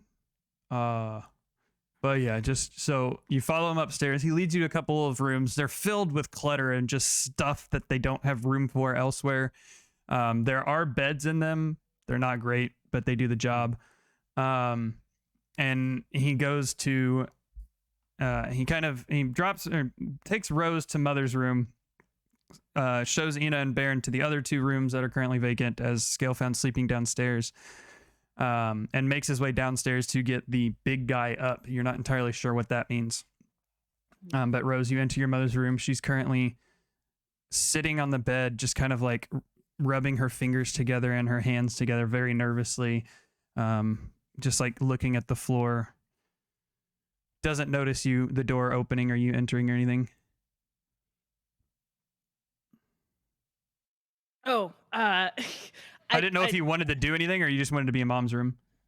Rosaline quickly goes at her mother's feet and kneels down in front of it and grabs her hands and just is holding them tight. Okay, as you get down there and clasp them, you can now see that she's crying. She doesn't know what's going on, really. She had a whole bunch of stuff brought forward. She doesn't say anything. She just grabs your hands back as you guys kind of sit there engaged.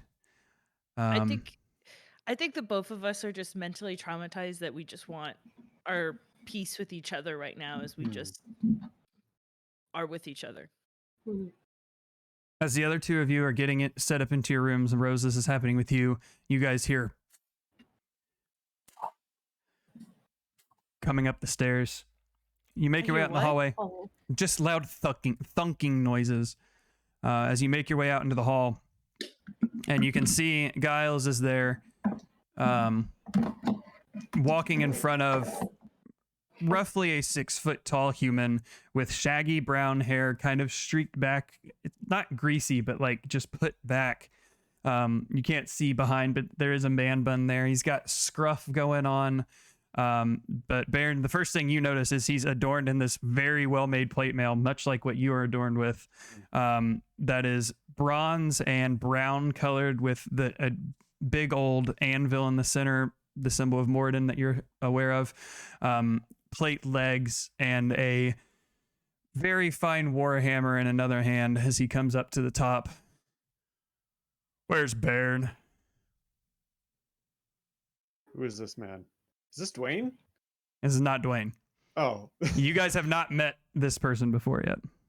Baron will raise his hammer. Actually, his mace. His mace. Yes, he's got a mace. Is he? Oh yeah, I forgot you had that out. So technically, it would have been lit in the first place because that emits light as well. True. It's lit. He walks forward, and every footstep is, I mean, it's a resounding thud. It's a big dude. He probably weighs like 400 pounds. Like he's muscular and he's got plate armor on. He comes up. Baron respects it. He kneels down and kind of sets his hammer on the ground to meet you at eye level. My name is Ian Wolf. That's how you spell it. Oh, I love that you now are putting the names in so we don't have to.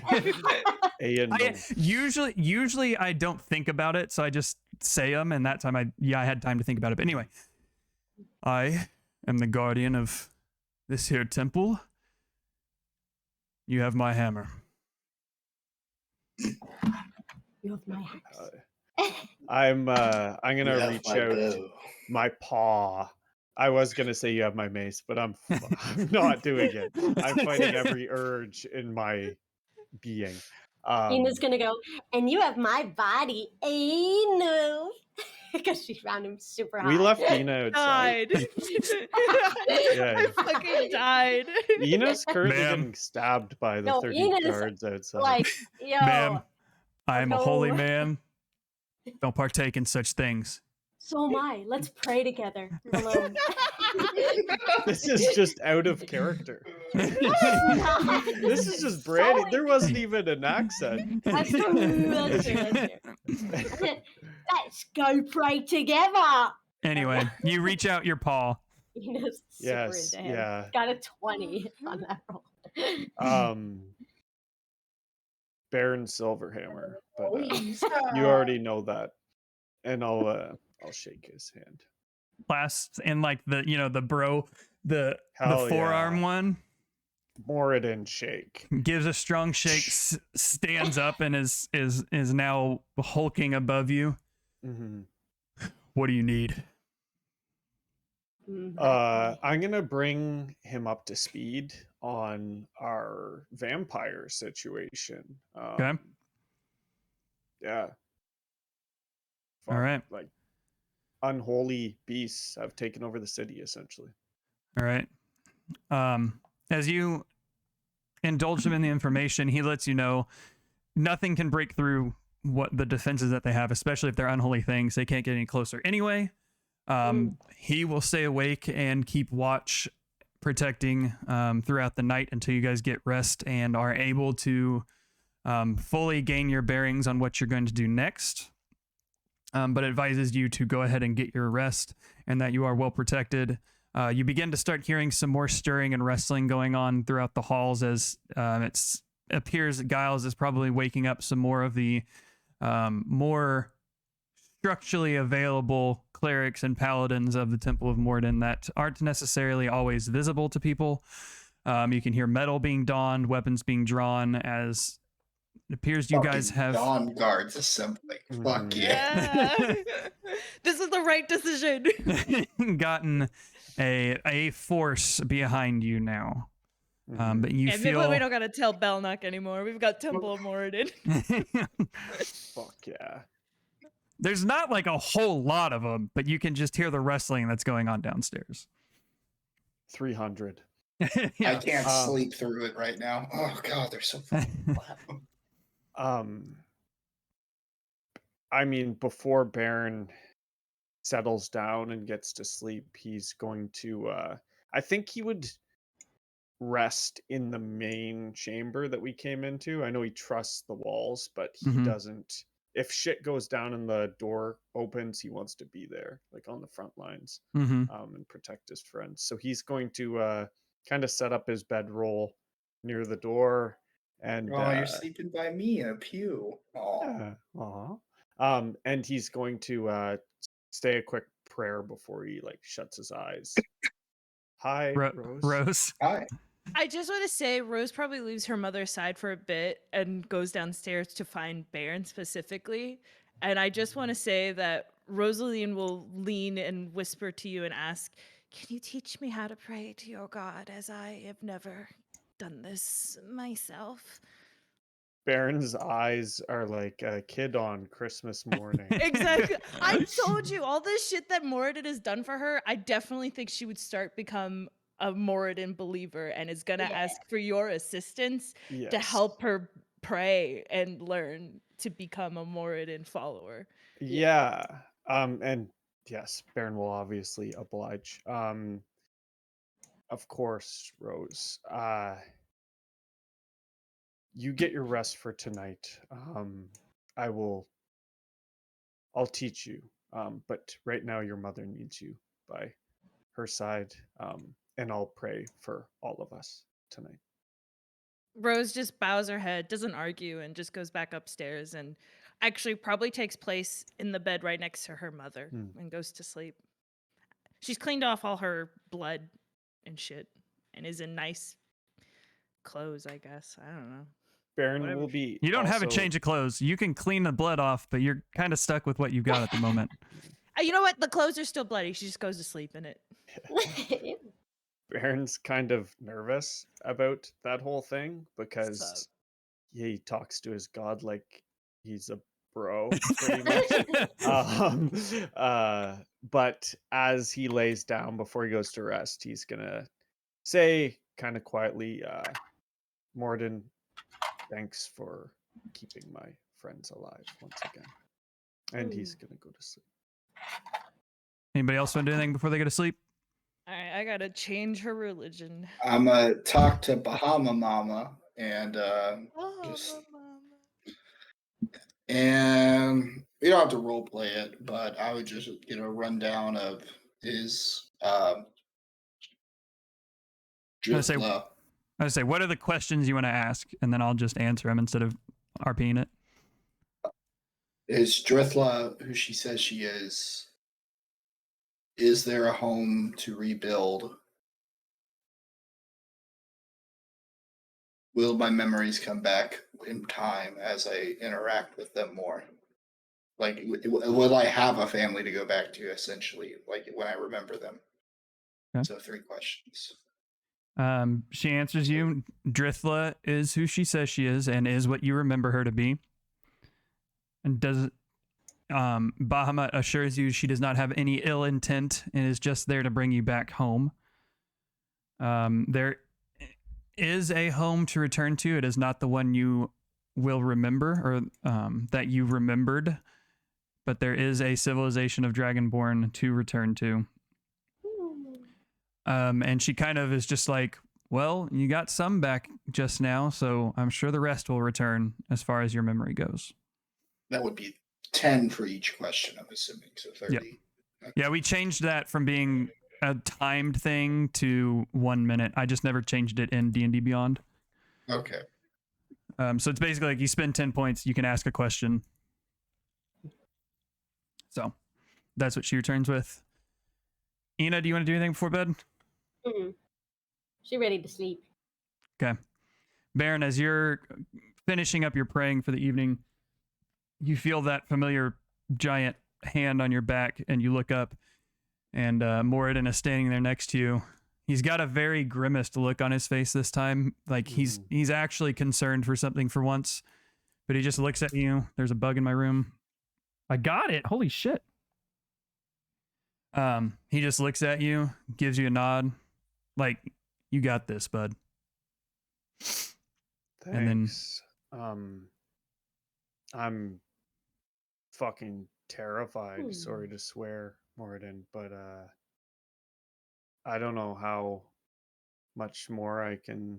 many more times I can see my friends almost die.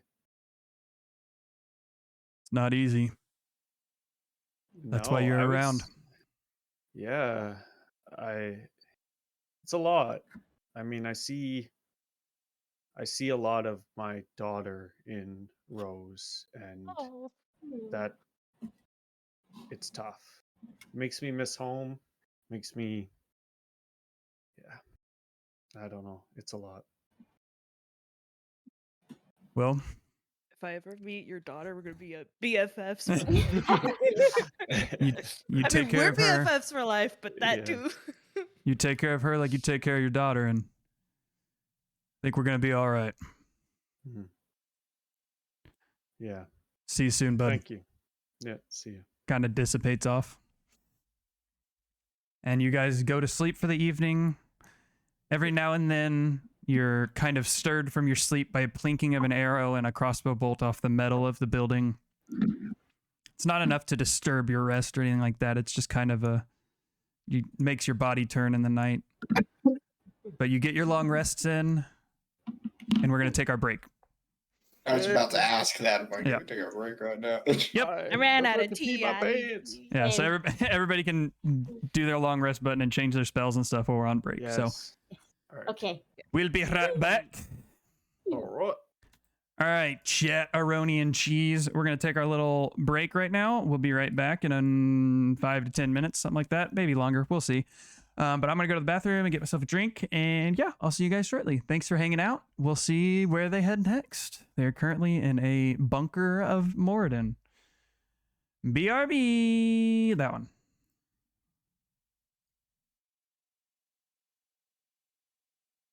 Don't worry, I'm leaving you with the sacks, guys.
Back chat.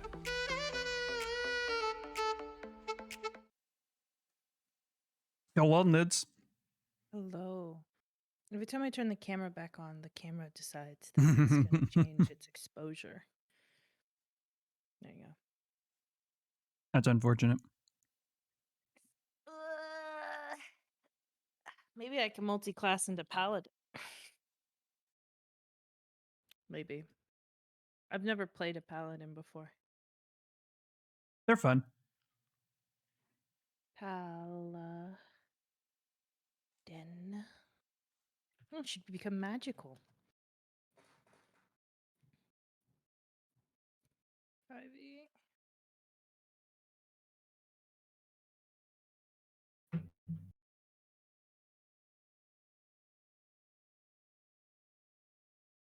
So that was a wild first half to the session. Yeah. I'm looking up paladins right now. No. Okay. The best possible thing for a cleric to have happen is to convert a player in the Team member. party to a paladin or like that's fine. Yeah, I never had anything like that before, and I thought it would just be well, it makes sense for Rosaline's character because literally Moradin's protecting her, her friends, and her family. Her mother's been protected this whole time because of that. Yeah. Oh, So for sure. it makes sense for her to start converting herself to a religious person. Obviously, she can't be a paladin right now because like we'd have to level up. But I'm looking at what can I do as a paladin if I wanted to start multi-classing. Yo, like Baron is unintentionally doing exactly what Moradin wanted him to do with like spreading the word and Yep, exactly. You didn't think that would happen, but here's Rosaline, an atheist, now a worshiper of Moradin. Yo, that's sick. What level are we? Are we level 10? We are level 10. Oh, she might put off being a paladin for a little bit. I mean, that's fair. Because level She's just 11, learning to pray. level 11 for fighter gives her a third attack. You can't say no to a third attack. Yeah. But level 12 is just an ability score improvement, and like that's whatever. So it makes And sense. wouldn't you get that with a point or whatever? Doesn't it balance out so when you multi-class you will get as many ability score increases? I don't know. I've never multi-classed Me neither. because I'm always scared about it. I mean, it's intimidating. I feel like if I had more than what was going on my screen, I don't know if I'd be able to handle it. Well, look at my screen. There's a reason why I'm not the DM. Yeah, because why- like that's why she it took me keeps so long to going get ready this morning. route. She has to get to level 15 to even get to the next like fighter thing. So let me see what's the next fighter thing. Because it's like ability score improvement, Indomitable, which like who cares? I don't care about Indomitable. But level 15 is when you get the next fighter stuff. And it says level 15, level 12 ability, level 13 Indomitable, level 14 ability, level 15 martial archetype feature, which at level 15 gets rapid strike. Starting at 15th level, you learn to trade accuracy for swift strikes. If you take the attack action on your turn and have advantage on an attack roll against one of the targets, which I would if I'm doing samurai, you can forego the advantage for that roll to make an additional weapon attack instead against that target as part of the same action. You could do so no more than once per turn. So she just decides, like, I don't want advantage. I just want to hit 5 times. I just want to hit things. Yo, that's sick. I have to figure out which spell to unprepare, and I know which one I want to prepare, but It's 2 action surges at level 17. Fuck, is that stupid? Wait, why are we looking at level 17? Oh god, what happened? I'm looking at what I want to do because I'm thinking now that she's gonna become a worshiper of Moradin, she could Paladin. that's what I'm saying. She could multi-class into Paladin. Which means if she gets to level 11, then level 12 through 20 would be Paladin. Because you take up a class that you were gonna like your next level up would be level 1 in Paladin, level 2 in Paladin. So it'd be 12, 13, 14, 15, 16, 17, 18, 19, 20. If she were to go all the way to level 20 player, she'd go up to level 9. Wait, y'all are level 11? We're level 10. But But no, I'm she's saying saying, she's good. I don't want to be multi-class on level 11 because level 11 gives me an extra attack as a fighter. So it'd be 3 attacks. So I don't want to lose that. But if I start multi-classing at level 12, I can get up to level 9 on Paladin. Paladins don't get an extra attack, do they? I don't Yes, they do think at level 5. So Oh. noteworthy, those don't double dip. Mm. So Oh, okay. You wouldn't extra get that 4 attacks. Yeah. You'd still only have 3. the only class that can, it doesn't Double dip. count for it. The only class that can get up to 4 attacks like that is fighter when they're a level 20 fighter, I think. Monk can. Oh, well, okay, monks. Those aren't like attacks; those are like special things. But yes, They're right? attacks. Are they 4 attacks? Yeah, if I do, because I'm a level 10 monk right now. My other campaign, I get 2 attacks. Plus, you can bonus attack if you use the attack action on your turn. Or your bonus action can be an attack, and you can burn a key point to do 2 attacks instead of just Okay. 1. Well, I meant fully just the attack action. So I mean, we're both right. 4 attacks. I would have to just work it out because I've never multi-class before. So I would just like try to look into it. It is a tricky thing. Yeah. And I don't know. I'm just thinking it'd be funny if someday in the future, if we're like different characters and Rosaline comes back as an NPC and she's just full paladin. That'd be All fun. right. Getting back into the game, you guys. No. I need to vibe a little more. I'm eating. I got Korean soup. Ooh. I have Okay. chicken noodles. So good. Or strawberries. Soup? I have tea and I ate a banana. I There had you go. Oreos without any milk. That's just sad. No, it's good. I still Very love good. Oreos. Yeah. Mhm. Here's the real No, question. no, for not you. Are Oreos the you cookie. a regular Oreos? Oreos the cereal. Oh, Yeah. Interesting. That is is it. interesting. That's even sadder. I Yeah, just I was didn't want to about to pour say. milk. I was lazy. I just put it in my little cappuccino mug and was just. I can't say shit. I've definitely eaten just dry cereal as a snack, I do it all the time. so I can't say. I usually put a baggie of dry cereal near my bed, and so it's like nighttime. I'm really tired. Night snack. Yeah. I used to do it with Fruit Loops. Yeah, Fruit Loops is good. You can't do like one of those sugary coated cereals though, because then you just get sugar in your bed, and that's just no Yeah. good. Oh, okay. I'm not eating in my bed, but I meant like just in general. I was talking used to do it about with Fruit Loops. Brandy, how she said she keeps a yeah, little yeah. baggie. Oh yeah. It's You usually, couldn't have like Raisin CT Bran Crunch. or sometimes like Life cereal or something. Special K. Uh, Is good. before I prepare this spell, is there holy waddle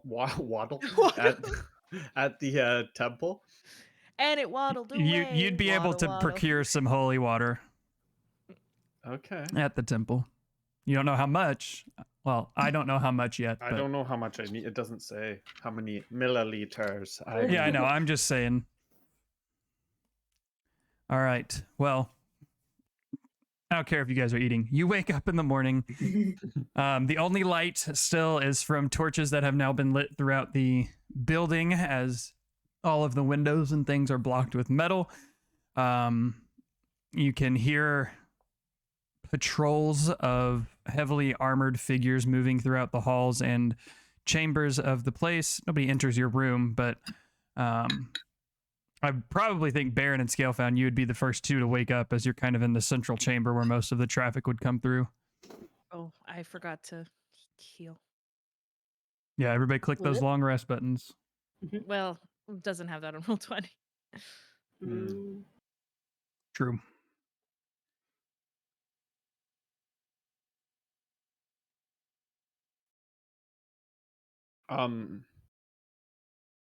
When I wake up this time, I remember to I'm gonna do Blessing of the Forge Mm-hmm. on my weapon. My mace. Okay.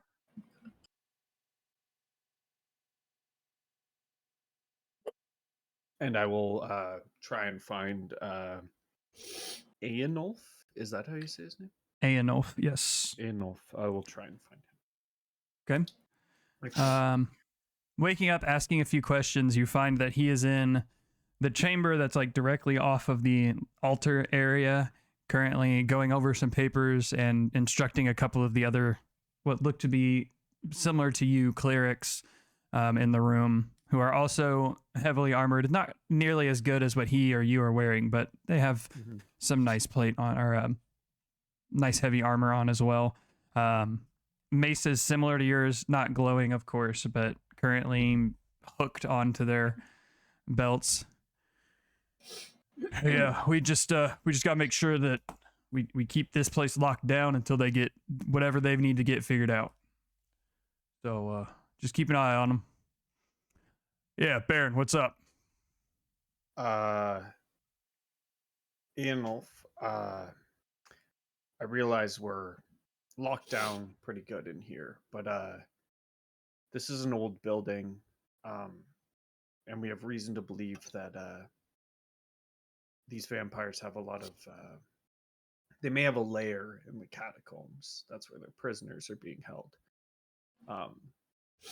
Is there any other alternate exit out of this building? Funny you should ask. I was actually waiting until you all gathered together, but that's what all this is right here, is the original building notes, I guess you call them, of the temple. And it looks like they did build into the catacombs from here. I've never seen it or anything, but it says that there's supposed to be some way down there. As far as getting out of the building, we're locked down. So the only way in or out is through the catacombs, where nobody's ever been through, as far as I'm aware. Well, that's where we're heading anyway. So if we don't have to deal with the threat outside these walls, we got that unlocked. Yeah, no, that's great. I mean, I am a dwarf. I know stone. I may be able to take a look at these blueprints and be able to figure something out here. Sounds good. Well, when you and your friends are ready, let me know. I'll head down and help. Yeah, I'll rearrange study these, the floor so you can get to where you need to get. It's quite a mess down there. Okay, thank you. And I'll study those until the rest of the group. Is there any way I can, when I get up, I guess I would have seen Baron, but I would, if there's a way to peek through, like if it's a metal shutter. If it's just a giant thing, I can't peek through. But if it's like sheets, like the front door, I mean, they're giant double doors. They have that crack in the middle. You can't see a whole lot. I'll say roll at perception at disadvantage to see if you can see anything out front.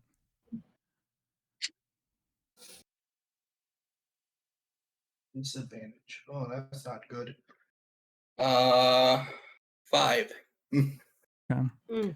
You look out, and it's real blurry. Your eyes having trouble focusing from the buildings in the back to the where the guards, where you think they were at, to the door that's in front of you. You can't make out a whole lot. You can still see a line of pikes that kind of span the against the or perpendicular to the way that you're looking. So there's just a line. You can make out that there are figures with pikes, but that's about all you can see. That's all I was looking for. Yep, they're still out there. I'll just shout out. Dritha returns. Do you think they were gonna go away?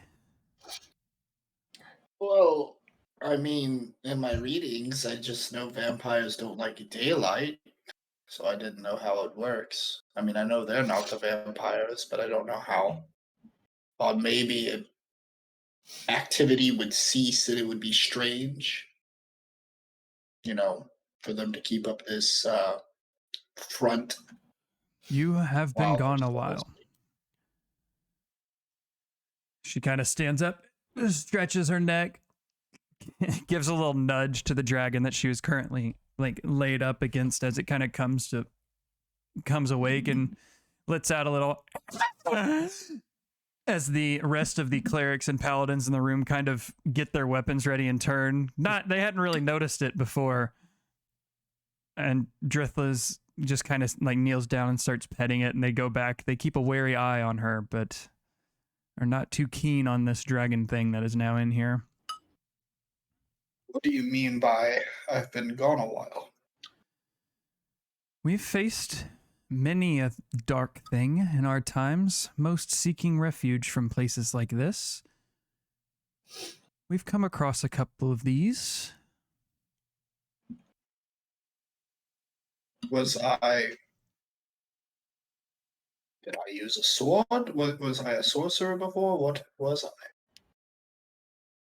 You're definitely different in that means. You were much like me at the time. She's a ranger, by the way. You would have figured that out by now, but more of a distance kind of man. Had a bow, not unlike mine. Did I have a pet like yours? No, and when we were hunting together, I didn't have one either. I was bestowed this one, whatever you want to call it, after the attack. Yeah.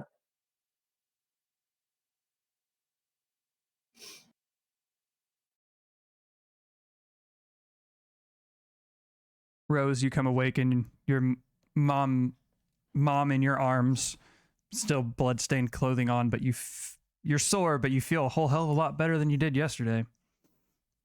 I could say that Rosaline is cleaning up and getting herself clean from all the blood, her own blood, off of her clothing. Is her mother awake as she does this? She's still passed out. Okay. She wanted to tell her mother everything before she left. So is it possible for Rosaline to wake her up? Yeah. Rosaline gently shakes her mother awake before she starts cleaning herself and tries to get her mother's attention. Oh. Yes. Hi, Rose. What's up? Sorry, I'm very tired. I know, Mother, so am I. There is a lot going on in the city right now that you really need to be aware of, especially in case something happens to me.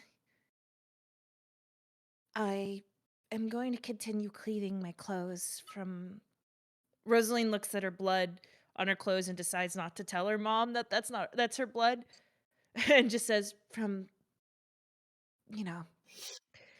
war battle. But as I do, I'm going to tell you everything I know, okay? And I need you to listen. She kind of sits up like on an arm, still laying on her side. Okay, go ahead. So Rosaline's now, she like walked off and now she's like, I guess there's like a wash bucket or something that she's probably Pretty much. like, There's a bucket with some clean water in it at this point.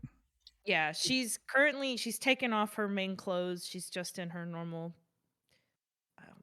underwear, but it's her mom. Who cares? And so she starts washing it in the bucket as she starts talking about how the city has been infiltrated by something dark, that her dad is somewhere. He's been kidnapped. He's in the catacombs by these dark creatures. A vampire had taken place of her dad and has been charming her mother or her for months now. And that they're in the Temple of Moradin. There's a bunch of like creature or charmed people. She talks about how she basically wants to give her everything that Rosalie knows about the city's state. Basically, the city's in danger, and so are you. And you need to be careful about who you talk to. She also talks about which noble families are possibly infected. Okay. As you're telling her these things, she sits back and listens, chimes in every now and then. Every now and then you hear the footsteps of a heavily armored individual move down the hallway that you're in, then move back the other way. They're keeping guard of everywhere to make sure nothing's making its way in through any means possible. She begins to kind of like, oh, that makes sense with this family, and that makes sense with that family, and bells start kind of going off. The gears are turning. She was fairly recently charmed by the entity, and so there's a lot of things that are beginning to make sense to her even from before the effects took hold of her. As you tell her that she's in the Temple of Moradin, their dark entities are all around. She's protected here. She's like, okay, I'll stay here until you think it's safe enough for me to return home. Rosaline stops abruptly at that sentence and looks over her shoulder and says, There is a possibility I don't return at all. And I need you to be prepared for that. Just For runs your own up, safety. gives you a big ol' hug. Well, I know that you have at least 2 gods looking over you, and Mother's faith is always something strong, so I think you'll make it back. But, I know you'll make it back, Rose. I want you to talk to the clerics about a way to sneak out here and go to somewhere else if I do not return. I'll see what I can do. They're not, the ones I've seen don't look terribly, like, no offense to them, like you and your friends, not worthy, like battle worthy. But I'll see if I can find somebody to maybe get me out of here. But from what it sounds like, it's pretty locked up here. Yes, but I'm sure once we start the chaos in the catacombs, it will change. I just think you should. and she starts thinking about who her mother can go to for safety. Because her mother is basically like fucked if she stays and we don't fix anything. Mhm. I'll ask my friends and see if someone has family you can visit and that they'll protect you. Okay, well, just let me know. I'm gonna try and get some more sleep, I think. It's been a long night. I understand. I'll just continue cleaning my armor. I'll wake you if something happens or before I leave. She So lays back Rose- down in bed, kind of facing the wall this time. She curls up real tight. Ina, is there anything you want to do in the morning? I'm just gonna go down to like where Baron is. Be like, good morning. How is everything going? I'm gonna see him like reading these like blueprints. Yeah, it's kind of like a war room. He's like standing on a chair, leaning over a table, looking General over, Baron Silverhammer. looking over. They're basically blueprints of the building. They're very old, and it's kind of hard to tell what everything is. But he's going over them at the moment. I'll look over his shoulder. What you got there? These are pretty rough, old blueprints of this temple. Anulf was telling me there's rumors of an exit through the catacombs, and I mean that's we got to go into the belly of the beast to stop this, right? So I think that's the game plan here. Find that exit. When we're strong enough, we plunge in. How are you feeling? I'm alright. I fucking wish we would have got him that day, the other day, but Yeah, I mean that was pretty fucking cool. You turned into a giant puddle. thanks. I didn't know I could do it. Really, I Yeah, just kind of wanted it, and it happened. yeah, you surprise us every day. No, that was cool. You were making them like drown on the inside of you, which was kind of weird, but it don't fuck with Ina. Well, I was looking at in my little book, my notebook, pull it out of my little coat thing, like, and trying to figure out what would be the best for an encounter next time. So I hope this time, now that we're all a bit more prepared, and we know what we're going into, we can fuck him up. We got real close the other day, Mm-hmm.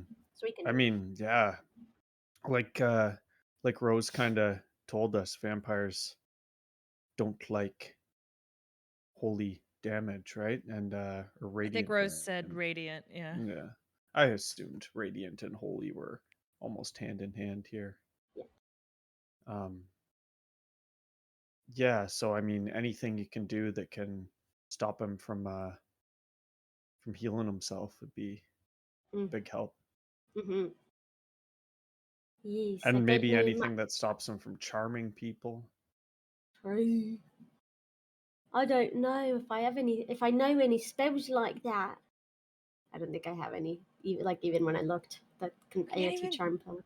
There are I not can't a even go lot, a to the whole lot red of those. wand. I know. I I want to go. it, I'll yeah. I mean, I think we were very close, and I realized that he is probably not the only vampire in this city. But I think Aenulf is going to be a huge help. Is he I coming think, with us? I mean, even just his knowledge, Oh. you know, and his faith. He's a Also, handsome bugger, isn't he? he's a good-looking dude. Drithla, I think, will also be a big help. Yeah. And her dragon. It's Dragon's kind of funny. quite cute, honestly. Yeah, When I she mean, whacked my staff away, I was like, outside, fuck you, and on the inside, you're kind of cute though. yeah, I thought that was almost the end of Ina. Yeah, you keep No. me on my toes. Yeah, I mean, I think we have the best help we can have, really. We just have to trust in ourselves, trust in Moradin, and got to be brave and save all these people. Yeah, come on, Murray, help us. Maury? He hates being called Maury. Baron, while you're looking over those papers, go ahead and roll an investigation check for me. Okay. Can I say at that Roll moment I walk in the door because I kind of saw where Baron went? Yeah, you watch Ina walk in there and start talking to him. I mean, I don't go by Maury, but I guess I'll be of help. I wasn't talking about you, silly. Hey, you're always a big help, buddy. Talking about Murray then. I rolled in nat 20. Okay. Let's fucking go. For a total of. Damn it. 20. Oh, you don't have anything to it. It's +0. Okay. You start going through these layers and layers of building schematics, blueprints, what have you. Some of them are from additions that seem to have been removed from the building. Some of them are for the different floors that you've built. As you're digging through, you do find probably the oldest piece of paper in there. At least it looks like it. That appears, it's very faded. The lines almost like a pencil drawn picture that's been in a book bag too long. It's kind of worn off over the years, but you can make out it's the same shape as the base building that you're currently standing in, but it's got markings for like, well, we were going to put this here and we were going to put this here, and you can see a little trailing edge off the side of the map where you can just barely make out the room or the word CAT dot escape, and you can pretty easily determine that this is the catacombs escape route, if you will. If I rolled a nat 1, I would have assumed it was like The papers would have just spontaneously combusted. Anyway, so you have a pretty good idea of where the part of the wall that you guys must investigate is at. Rose finishes cleaning her armor. I would say that she didn't have a lot of soap, so her clothing and stuff is still stained red. It's faded a bit, like you would if you put like a bloody shirt in water, so it's a little faded, but it's definitely there. But her armor is pristine, and so is her weaponry. She makes her way downstairs. You all regather in the main chamber. Wolf rejoins you there as well as he's standing there. The hammer, it's not quite a war hammer or like a two-handed hammer. It's not quite a one-handed, but it's big enough that it should be a two-handed for most people. But it's strapped to his back at the moment, and he kind of approaches you with his heavy footfalls. Looks down at Baron. All right, you know where we're going? I do. has Rose came in the room yet? Yeah, you guys are all joined in the main chamber now. Okay. Before before we head down there, Anolf, do you know if there's any like holy water here? Oh, yeah. DM forgot to tell you because this was going to happen a second ago, but I was going to tell you about holy water. You get 5 uses worth of holy water and 2 uses worth of holy oil. What does oil do? So if you were to be able to throw it on something and ignite it, it would continue doing damage for 5 turns, 5 of their turns. If you throw it on the ground, it works just like oil. It's slippery, and if you ignite it on the ground and something passes through it, it just deals the damage that way. Oh, the holy hand grenade. Can we get some? I will take it. Yes. He hands you those. Spell components. Kind of looks over to one of the clerics. We got any of that? I don't know. What does he need? What are you looking for? Dust. Diamond dust? Is that it? Or are you looking for anything else? I did not really think. I got the orb. I need diamond dust big time.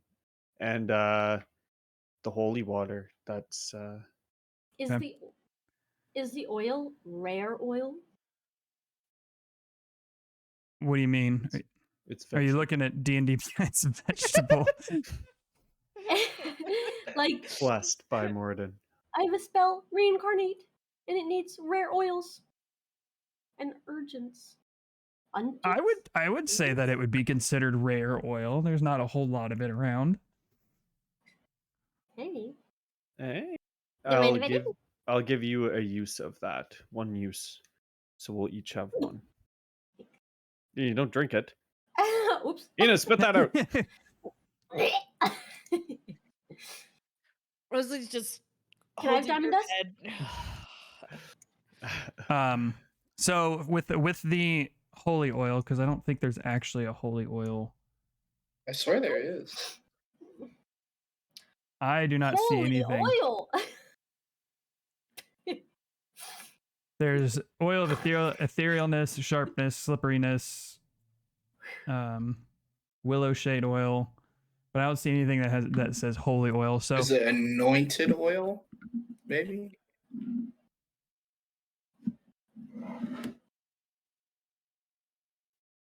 Did you know that a lot of, like, if you get vanilla extract that isn't like pure vanilla extract and it's like simulated vanilla extract, they take it out of a beaver's anal gland? Yep. No. No, I see nothing for So holy if you get oil vanilla, in here. get pure vanilla extract. I have pure vanilla extract. That shit was expensive though. Yeah. So as far as the holy oil goes, the base things of the flask of oil are the same, where if it covers the ground, it's difficult terrain. You throw it with a ranged attack, impacting somebody. However, it does radiant damage. And instead of only burning for 2 rounds, it's 10 rounds. And then it does like I said, the base version of Flask is 5 fire damage for any creature that's not affected by radiant damage, but radiant will have an effect for creatures who are affected by radiant damage. So you said last 10 rounds. 10 rounds. Oh shit. Did I say 5? I probably just missed. You said 10. Yeah. I'm pretty sure that I said 10. And how much radiant? 5 radiant damage for 10 rounds? Yeah, it's 5 fire damage, but it for non-undead basically, and then anything affected by radiant damage, it does radiant damage too. But yeah, so you have 2 of those, and yes, I would say that is a rare oil. Yes. So yes, you have 1 of those, and I have 1. No, I won't take it. Well, maybe I will. I'll just ask for you if I need it. I'll take it. I can light oil on fire pretty quickly. True. Yeah, it will be a good weapon, and I really don't need to be the one who has it. Skater boys got it. Would it make sense? Does the water hurt them? Rose? Didn't I figure that out though when he was in me? The water. No, like the holy water. Do you Oh. need me to roll something to go on my vampire knowledge for Rose? Because she clearly knew they were weak to radiant. She knew it was a vampire. Can I do it too? I feel like the clerics in this church would know. Does anyone know the weaknesses of the? I gotta look at something real quick. Look it up.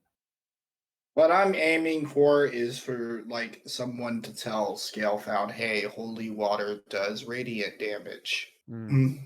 I had to look at holy water just to make sure what its actual thing is here. But yes, you'd be able to easily find somebody if you didn't know it on your own that holy water would damage the entity that you fought last night.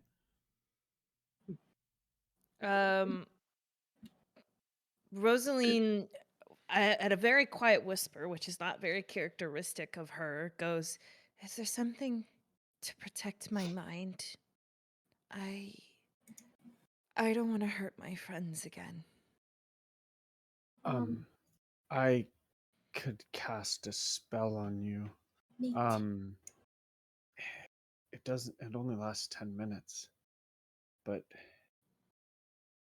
I mean, I 10 guess minutes anything in a fight. helps. As long as you cast it before the fight starts, maybe I'll be okay. I'm really worried about going against you again like last night.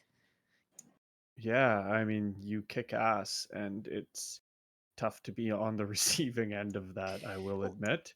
Legit, she could have almost put you unconscious if you win another round. Yeah. I can help us out a little bit. I'll see what I can do. Are you trying to say? So this is Noodle the asking. Are you talking about protection from evil and good? Yeah. Well, since the water hurts them more, and you already have magic of that capability, would it make more sense for us who can't use that kind of damage? To have Yes, like I can give you the oil. I need some of the water for a couple of my spells. All right, I had to I have do a no little way to finagling fight here. them. I don't have any form of holy damage or that sort, so anything that can be given to me to protect myself and to protect others, I would Does appreciate. coating your weapon in the oil help? You know what? You Rose, might. Rose, why don't you use my staff or my mace? Like you're up on the front lines. It does radiant damage. Is it a two-handed weapon? I will check. It is a. Where would it say that? If it's two-handed, it would say versatile on it somewhere. I don't see. Or two-handed. I don't If it's think just so. one-handed, it's just one-handed. I think it's just one-handed. So she can, but the thing is she lose half of her skill set. I see. If she uses a non-two-handed weapon. So she can.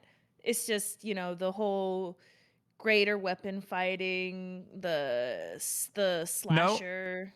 Oh no, yeah, it's one-handed because it only has one. Sorry, I read this radiant damage as the two-handed type, but no, it's only one-handed. I could though. It would still get the multi-attack. That's still a thing that comes from her. Is there a? I just mean if you have nothing, could anyone? But what about you? I can take it if you're willing, and I can be in the front line and doing the radiant damage. It might be better. If it turns out it's not working as we wish, we can always switch somehow. I always have my warhammer. Is there a way that we could make it two-handed? I mean, I'm not one for crafting, but if we're going to craft something, I think we're in the place to do it. I mean, that's not a terrible idea. Do any of my spells. I mean, fork with fabricate. I mean, I'm in a Temple of Morden, so I know there's raw materials for smithing in here. Would I be able to increase the length of the handle to make it two-handed, or It says it has to be a heavy weapon. it's a 10-minute spell and I just have to have the raw materials and I can. So at least making it a heavy weapon would activate Great Weapon Master and Great Weapon Fighting. So it won't do Slasher, but that's fine. We could just at least have Great Weapon Fighting, Great Weapon Master. So that way, if she does land a crit or kill someone, she gets another attack. And she gets to re-roll 1s and 2s. I think all heavy is two-handed. Yeah. I'm gonna roll. Mm-hmm. Ooh. It fell off the table. Go.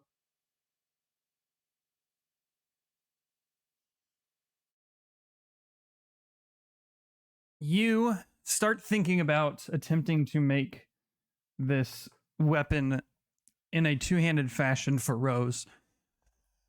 You come to the conclusion that the magic placed upon this weapon, in order to modify the weapon to be, I don't want to say a different type of weapon, but a different type of weapon, would possibly destroy the enchantment that is on it without a enchanter present to kind of extend the enchantment as well. You can certainly try, but there's a possibility that it just becomes a regular mace at that point. Mm-hmm. Yeah, I don't think she would want to risk that. She'd rather just use the mace as it is and just just not have her great weapon feats. Yeah. But she would be missing. She has one hand now that's free. Shield. That's what I was saying, but I don't know if you need shield training for that. She's a fighter. I think as a you fighter, know they're how to always use the shield. you're Yeah, you know how already to use the proficient in shield. it. You just chose to go two-handed instead. Okay, so Rosaline says she agrees to this as long as she's given a shield. Okay, I'll ask Anulf. Oh yeah, there's plenty around here that they can provide for you. The cleric comes back after your request for diamond dust. I couldn't find any dust, but we did have this donated to us, and he holds out a diamond that, based on your guys' knowledge, appears to be worth about 200 gold. Okay. You can try and crush it or something, but it's about all we've got. I mean, that's better than nothing. Thank you very much. And Baron's going to scoop up the diamond and take it over to a flat surface and fucking smash it with his warhammer. Okay. I trust him, so I'm going to put my hands around it so it doesn't fly all the dust everywhere. Rosaline's AC went up to 21 because now she has a shield. Let's go. Yo, that's what Baron's is. All right. That's what mine is. I want you to roll an attack with your. Are you using your hammer? I'm using my warhammer. Okay, roll an attack with your hammer for me. How do you guys have such good AC? What the fuck? I mean, they have full armor. That's what they're there for. Yeah, it's literally the a mythic item thing. Yes, he's got a mythic item. Warhammer. You get to turn into animals and shit, all right, Ina? And elementals. Yeah. And elementals, which become very strong later on. Really? Even yes. Is a 17 to hit. Elementals are fucking crazy. You pass the DC for it, so you are able to crush the hammer up, crush the diamond. You get one good hit that kind of breaks it into chunks, and then you start taking the smaller rock hammers and start kind of breaking it up into more powdery form. I will say that since you passed the check, you are able to gather the full 200 gold worth of diamond dust out of that. Me, like, holding my breath, like, not trying not to inhale any of the dust. Bro, I Okay, so side note, diamond dust sparked this in my memory. At work, I've been doing research for new additives into our epoxy. They make titanium covered diamond dust for an additive into epoxies. You know how fucking cool that is? Wow. Yeah. Jesus. It's fucking sick. Covered diamond dust. Yeah. How do they get that? So that it's man-made diamonds, which is Right. in and of itself a freaking cool thing in general. I have no idea how they coat a particle of diamond and titanium, but it's a That's thing. what I'm like. And it looks super cool. It's like, I don't even know how to describe it. It's like really reflective and really fun. I don't know. It's super cool, but it's also like $50 for 10 grams. Air, like dust it, like turn it, like puffs of air and like puffs of titanium. But see, the problem is diamond doesn't like to react with anything because it's very tightly packed in pieces of carbon that are already completely bonded to everything. So to get something else to bind that tightly to it is, whoever came up with that. Yeah, I'm curious too because I'm like, oh shit, diamond. And titanium is like one of the weirdest metals out there too. So, yeah. Why? It's got a whole lot of it's low on the fucking periodic table, so it has a whole lot of area as far as atoms go. So it takes a lot to actually react with it. That's why but it's very light, and so that's why they use it for like airplanes and bulletproofing and stuff like that. So it like diamonds doesn't like to react to much, but it still reacts with more than diamond does because it's a metal. It's not diamond. Interesting. Anyway, as far as the mind protection thing goes, they do not know of anything currently. Anolf lets you know that there's all sorts of shit stored in the basement, so you guys are welcome to look around in there before you leave. Though he doesn't guarantee anything useful will be found. He doesn't know. Baron kind of knows about the basement from whenever Dwayne found the book and heard everything toppling over. And he lets you know it's a cluttered mess down there, so you might be able to find something he doesn't know. Well, and he said that to all of us because Ina, the second she says, "Here's find something," she's like, "I'm scavenging." Well, you're not down there yet, but Can we retcon that Rosaline has attuned to this mace? You wouldn't have had time to attune to it yet anyway. So how is she going to use it? It only takes an hour to attune. Like we can so just traveling through the catacombs or looking. You have to take a short rest. You have to like be focusing on the weapon to attune to it. But you guys once again are still standing in the main chamber. You haven't started off on your journey yet. If you would like to take the time to attune while everybody kind of gets everything else ready. I would. Maybe. Yeah. Okay. Rosaline is attuning. Can I go down to like the lower room and start looking then while everyone's getting ready? Sure. And Wolf leads you down there. Does anybody want to go with her? Yeah, I'll go with her. Okay. I won't know what the fuck I'm looking at. Drithla is actually going to go with you as well. Kind of leaves the dragon up with Scalefound, just to be like, here, interact with Scalefound. And you guys in Draconic and just try to catch a vibe. Like, tell me about your own. Caught a vibe. Maybe are you coming? Sorry. All right. I'm gonna look for some holy symbols too that I can adorn on my friends. Okay. Protect them. Again, please. Would it actually protect you? Ina, roll an investigation check for me with advantage because Baron's down there helping you. Investigation. Okay. Investigation. Not good. With advantage, you said. Yes, with advantage. 9. You start digging around and you're kind of like like an old cartoon Scrooge McDuck diving through gold. Every now and then you see Ina pop up and then go back down. It is like, imagine an episode of Hoarders, but with all kinds of shit that people's made. It's like you don't even know exactly what you're looking at most of the time. You're just like, there's chairs and tables and sculptures and art, and there's just all array of everything down here. Baron is like, hey, I'm keeping an eye out for holy symbols as well. You don't find anything peculiar or out of the norm, no glowing weapons or shields or armor or anything like that. You are able to procure 6 amulets of Moradin that are not too tarnished or broken from being down here from so long. They appear to be in fine enough shape that you are friends could possibly adorn to use. Maybe. Yeah, I'll pass one to Ina. Yeah, As you are past that to Ina, Drithla approaches you. Not sure if this is helpful or not. I'm not even sure what it is, but she extends her arm and there's a vial of like old, it looks like frosted glass because it's so old it's turned yellow in its age down here. There's a very viscous purple liquid that almost has like a silvery sheen that kind of swirls with it as she moves it in your direction and then kind of dissipates as it comes still again. She's holding it out in front of you. Like I said, I don't know what it is. I just found it buried in the back over there.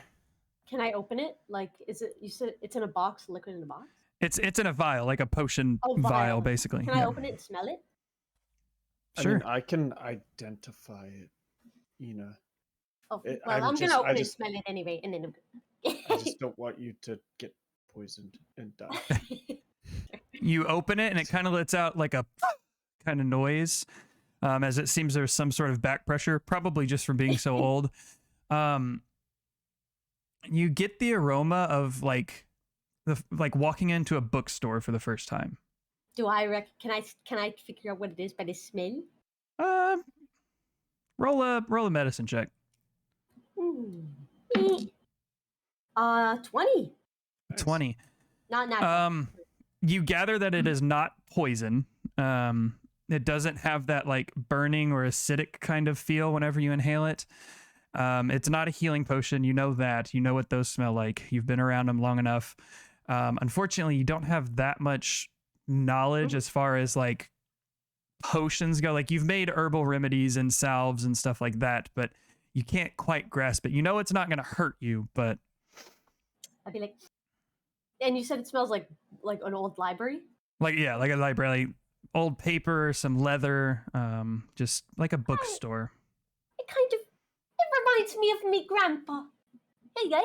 And I'm gonna hand it. Nice grandpa potion. It's good. I feel it. It's gonna be something nice. Okay. I will cast Identify on it. Okay. I'll do a ritual cast of it. I think I can. Yeah. And that takes 10 minutes? Yeah. Okay. Can we give a necklace to...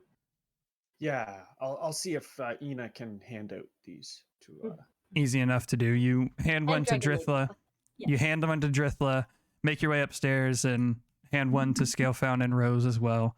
Baron, you set up the vial on a table that you kind of clear some shit off as it clangs to the ground. You get a book out and you start kind of reading through it, looking at this potion, examining it. There's no specific potion that I could find when I was writing up this scenario. I just call it a potion of will. If you drink it, you gain advantage on any magical or charm effect against your mind for an hour. That is good. I know who's getting necklace. Me. You're lucky. No one. Rose is gonna turn to the dark side again. I'm gonna watch it. I'm gonna murder her. Edgelord vampire Rose. Yes. Can your hair turn black if you turn into a vampire? I mean, her eyes turn red. I don't know. I don't know if your hair changes color like that. It just turned goth Rose. She dyes it. Gotta match my aesthetic, you know. But I will rush to Rose. Well, not burnt, but I'll hand this vial to her. Pop that at the first sign of any vampire. Thank you. She looks at it. It looks gross, but she just goes, I'll keep it in hand. and she puts it off to the side. Then she turns to you and says, I've been trying to connect to this weapon of yours. Mm-hmm. A name came to mind. Is it all right if I name it? You're gonna name it if I say no. You already have a name for it. She already has a name for it, but I'm not gonna actually name it if you want it back and you don't want it named. I would be honored for you to name my niece. Okay. She's gonna name it. She smiles, and sorry, I'm telling my boyfriend what I want for dinner. And He named it pizza. Pho. It's pho. Its name is pho. I would Yeah. love pho. I really would. And some tofu spring rolls, but that's not what we're having. But she gives it a name, Dominic. Dominic. Yo. I love it. Dominic's gonna dominate some vampires, baby. Hell yeah. Okay, so All I'm right. renaming it in her spell slot area. Also, could you give me the text box for whatever the potion thing was? I Whenever you drink it, it gives you advantage for any magical or charm effects for an hour against your mind. Like anything that requires a wisdom saving throw, you have advantage on for an hour. Yeah, you're lucky Drithel rolled high on that.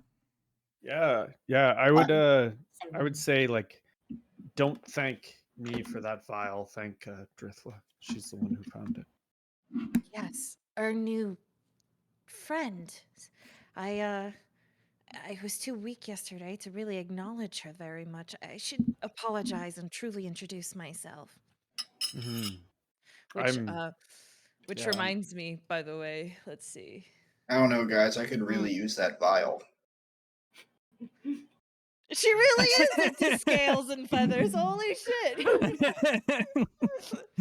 Every time she rolls for people who are scaly or has feathers, she's like, that's hot. That's hot. But she rolled for what is his name? Anolf. Anolf? She's I like, told you he was hot. she No. didn't think Rosaline didn't think he was hot. Oh yeah, how do I roll again? 20? She thinks he's ugly. She rolled a 4 for Anolf. Oh, really? Anal I'm sorry. Uh, Are any of the other of y'all hearing the joke that's there for the name that we're not making, or no? Yep. Yeah. Okay. Oh yeah, I heard it the first second it was said. Okay. It's just no one's made a joke with it yet. So Wait, okay. no, actually, now I'm confused. What are we It's too talking about? vulgar. What are we talking about? Someone. Just fork. Just, Anolf? you Oh, guys okay. are there children. we go. I mean, I think it was more that it was just so easy for us all to make the joke that we just did it. So I'm like, am I the only one hearing this? Actually, now I'm Low-hanging like, fruit. are we on the same wavelength of what I'm hearing from it, or? But. Anyway. Okay, yeah. I'm sorry, fork. You finish attuning to your weapon. You have your conversation with the dragon. You guys investigate the downstairs and gather your belongings, following Anolf downstairs, where he begins just kind of like a bulldozer, just moving everything out of the way until you reach the side of the room where Baron recognizes the area that you should investigate to be. Baron, you don't even need to roll your 20 investigation. That puts you in the right place. You can tell there's a difference in the stonework. Anolf kind of puts a hand on your shoulder and he's like, let me do this.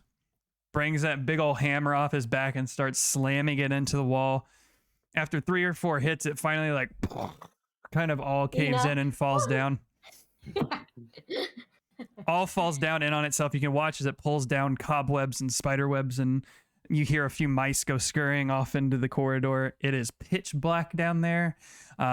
Just big enough, it looks like, for one person to kind of move through at a time, so you'll have to move in a single file line. Yes, Rose? Did I get any of the oils or holy waters, or am I only got this one potion? And disruption.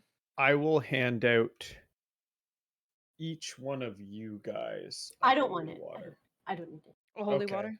Well, have a one of holy you water. guys gets 2. And You. everyone gets 1. 2. Okay. Aren't you Rose, you get using them though, Baron? I had 5 altogether, so I have 2 left. That's Oh, all okay. I really need for my spell. Okay, so I put 1 holy water, 1 potion for mind control, 1 necklace of Moradin, 1 mace of disruption. This is everything I've picked up at this church. Mm-hmm. Okay. I'm not taking the oil, by the way, Baron. Yeah, no worries. So I have 2 uses of oil. Or no, I gave You have one because you gave Ina one. Yes, I give one to Ina. Okay, All so right. I have... Yes. Because you needed a rare oil, didn't you? Oh yeah. All right, but so the wall slams down, tearing spider webs, and some rats go scurrying. He turns around, wipes the sweat off his brow, puts the hammer back on his back, looks at you all. Good luck. We'll hold this down. Thank you. What, you're not coming with us? Wait, hold on. Didn't know you needed me to. I was planning on helping protect this place. I mean, It where would seems you... pretty well locked down. I mean, we would love to have a strong man on our team. I honestly thought you were gonna lead the way down here with your armor and all that. But I mean, if you want to pull it, I get it. It's fine. You're very welcome to join us. If you think you would be more useful up there, and that there's a threat to these walls, then One of you 3 roll persuasion with advantage for me. charisma man. Charisma. Maybe the guy with a man. +8, you know. Okay, I thought both of those were shit for a second, but luckily that's. Is that it? Oh god, why is it red? Dark red on black. You bought them. I know. Actually, I was Sure. gifted this one. All my bad dice are the ones that have been gifted. 18 plus 8, so 26.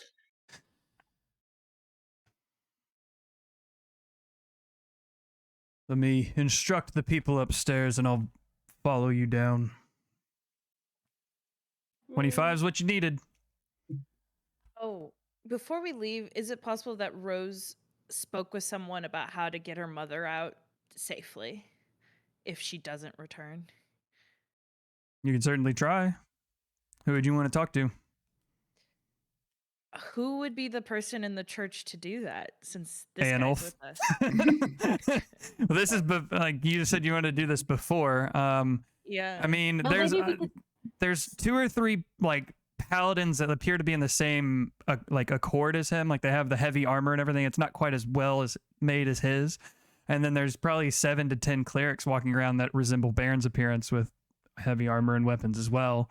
She kind of asks all of them, basically. Okay, roll a. Just do a general charisma check for me.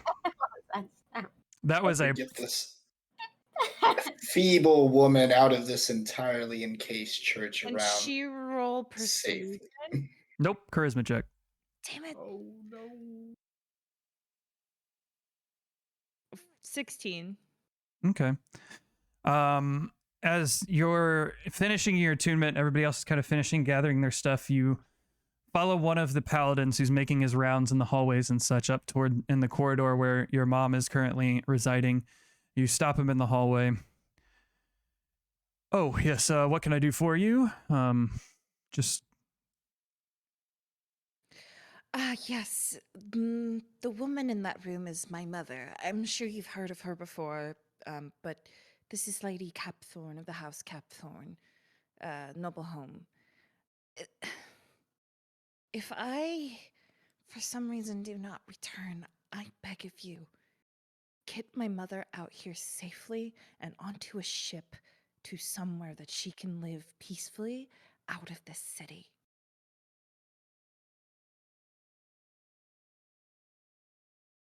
Roll persuasion check. There it is. Ooh, there it is. That's a 22. See what I can do. The problem is that once these windows and doors are barred, we don't tend to open them until we realize that it is okay to go back out. However, should battle be drawn upon us, I will do my best to remove her from the situation and get her to safety as well as I can. Is there anywhere we should send her? So I was gonna have Rosaline ask her team members if she could go there, but she didn't get a chance. So right now she just thinks Balnock, I guess, because she knows that they're not gonna harm her, if that makes sense. Or she could go to the city Folsom. So your blood family's there and you know that they're there. True. Okay, so she says Folsom. And can I also retcon in that Rosaline wrote a letter with instructions of where to go because she's been to Ina's family home and Yeah. basically saying, say you're friends with Rosaline, blah blah blah, you know Ina, and she just needs a safe place to stay. Yes, that can be done. You let him know about this. You kind of give a rough description of where they're at to give to your mom. He takes it, says he'll do his best to get her out should such an occasion transpire. Kind of gives you a nod. Is like, I need to return to my patrols, make sure nothing's making entry that shouldn't be. Of course. But thank you. Oh, and Rosaline's spending a lot of money on this church today. She pulls out 500 gold. Jeez. That's a lot, but if I don't return and you must escape with my mother, I know this is crazy, but use this gold to do so. Well, I won't take any as I am a man of this temple, but once I send her on her way, and if I should survive whatever may happen here, then I will make sure it gets put to good use, rebuilding or rejuvenating what needs to be. But suggest you and your friends ready yourself, steel yourself for the battle, and we look forward to seeing you all back up here. Yeah, Rosaline's basically trying to give money in case if she dies, her mother has something to live off of and escape. All right, so back to entering to the catacombs. Sorry, I just wanted to ensure because that's something definitely on the back of Rosaline's mind, and she would not be able to fight if nothing happened there. Gotta put the shit down. Do we have a marching order? I want to be up front with Aenulf. No. Give me 1 second here. I didn't expect you guys to get Aenulf. Oh shit! So I gotta find a. Yeah, we got 2 NPCs with us now. 3, I guess. DM's got a lot to keep track of. If Baron dies, Aenulf's just gonna be my backup character. This is perfect. He's already made. I mean, it's not a horrible idea. Baron just tells him, "You gotta save the world. Mordin calls to you, bro." Carry on in my footsteps. All right.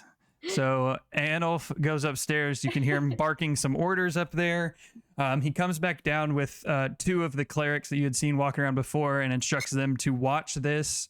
And if anything makes its way through them, to send him a message to alert him of such a thing.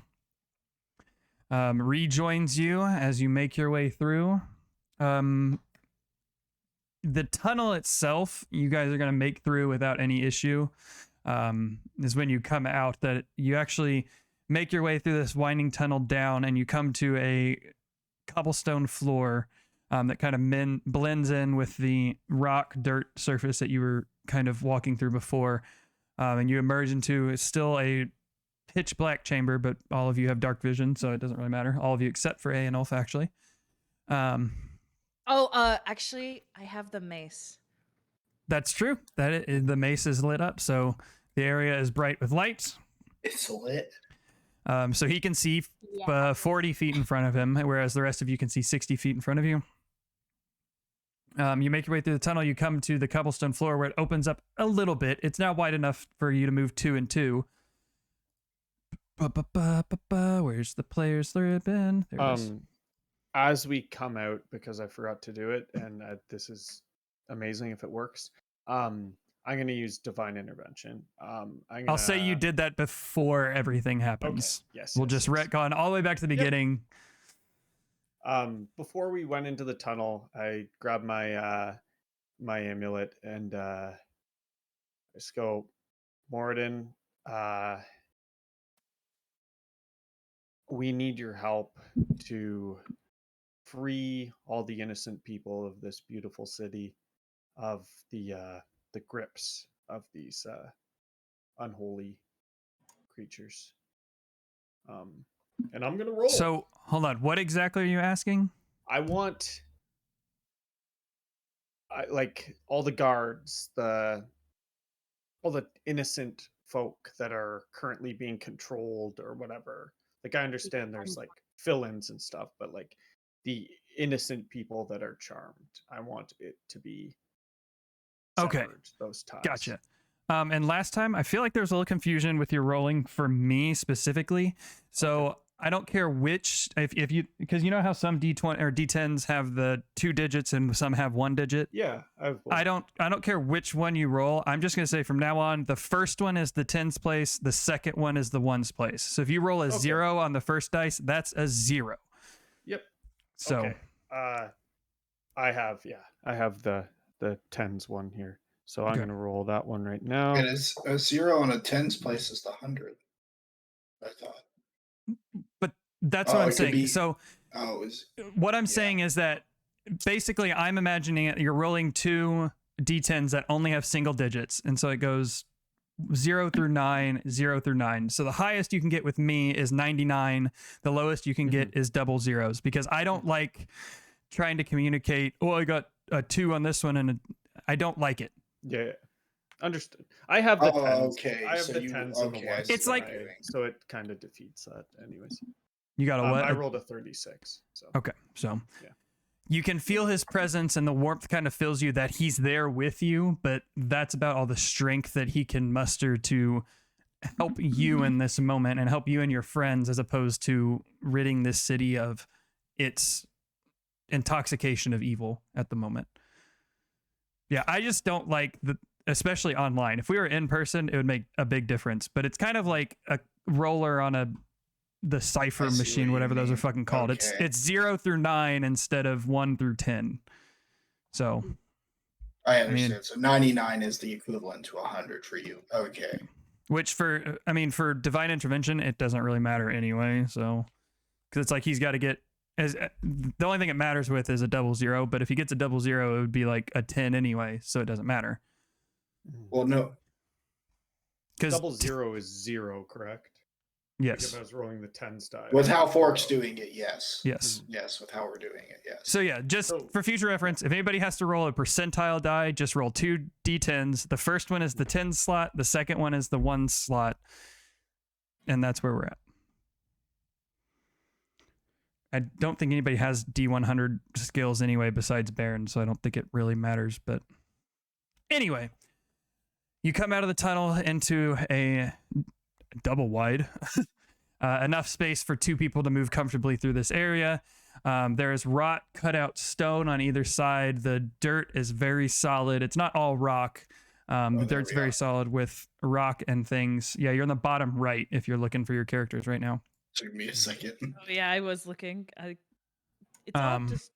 Oh yeah, I had It's a very big map. It's a very big map. Yeah.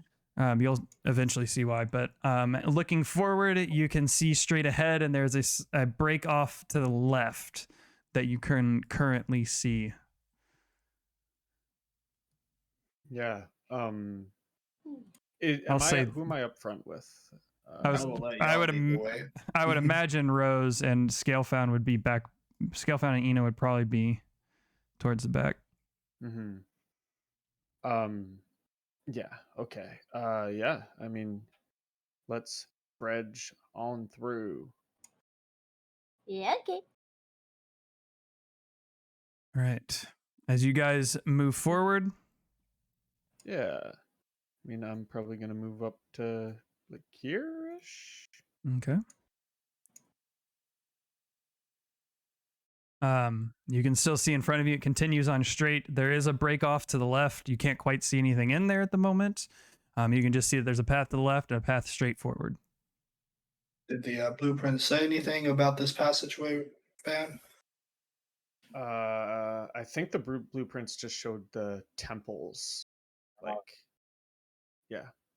I don't think Tumbling in the dark in a lair. How fun. Mm-hmm. Well, Okay, so- Mila. Sorry. Let me check. Does Ravens have dark vision? It doesn't. I would have left my say. pup in the church. I would say no, they don't. Okay. I was just thinking, like, They're not a nocturnal bird, so we're Okay. trying to get to the other church, right? you have no idea where you're trying to get to. Yeah. You just know. Was this plan? Like beforehand, because we said, because Baron could decipher that it was similar to the church rocks, and the other church that was. Baron similar just in recognized time. that. Baron just recognized that the stonework around them was old, and that it resembled the stonework from the Temple of Moradin. But then we asked Rose, like, what other things were really old? Nope. Yeah, and then Yeah, she said, City Hall, right? Yeah, so Yes. I'm City wondering, Hall, the catacombs, Temple of I think, Moradin. frankly, we're just looking for the captives and kill any vampires we find. I think Okay. that's our goal right now. I thought, yeah, okay. Since Mila can't see in the dark, I'm gonna say Mila was left at the church with her mother. Yep. At this point, Drithla kind of chimes up. I'll send Ileana up, see what she can see. Kind of whispers down to Ileana, gives a hand gesture, and Ileana snakes her way in between all of you and makes her way into the next room, heading left. Gone for 5, 10 minutes. Snakes back around the corner, comes up and tells Ileana, you can understand this. Scalefound tells her that there's 3 large rooms and 2 more paths heading the same direction you're currently going. The large rooms are completely empty aside from long stone structures that have been here for a long time, it appears. They're weathered. There's about 8 per room lined along the walls in each one of these rooms, and then the 2 paths going forward. The dragon doesn't know what they are, just knows that they're there. When I saw the catacomb kind of like blueprints, could I see that it wasn't specifically showing these paths? Like, could I start drawing in my notebook what exactly we're seeing? They were not catacomb blueprints. They were the blueprints for the Temple of Moradin. But there were no blueprints for the catacombs. No blueprints for the catacombs, no. They were for the Temple of Moradin. I want to draw it out, like where we're going, what we're discovering as we discover it, kind of thing. Okay. You're saying, can you do this? Gotcha. Yeah. Yes, that is simple enough for you to do. With that description, we should take a left, shouldn't we? Mm-hmm. There's just 2 empty rooms to the right. Yeah, I mean, sounds like a good plan to me. All right. So you guys make your way up and to the left. I'm just moving these guys up if I can. You look in, and this appears to be burial chambers of some sort. There are sarcophagus that line the sides of the room. They are very old. They have the same weathering almost as the stone around you, of just old stone. Some of them are cracked and broken. Some of them are whole and completely together. There are base plates on each one of them with writing on them. You can't see them from this far away. But it appears that this was the old burial chamber for the Temple of Moradin. And Drithla's going to send the dragon up one of the other paths. Where do vampires sleep again? Rosaline just turns to her and whispers, would Rosaline know? I imagine she would. We rolled for her to know vampires before. You rolled fairly high. You know that they have lairs in places a lot like this.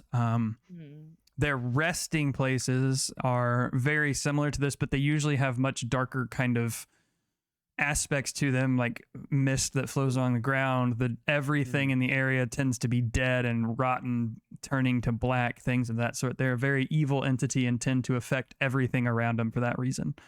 I see. So these coffins or whatever don't seem to be disturbed recently.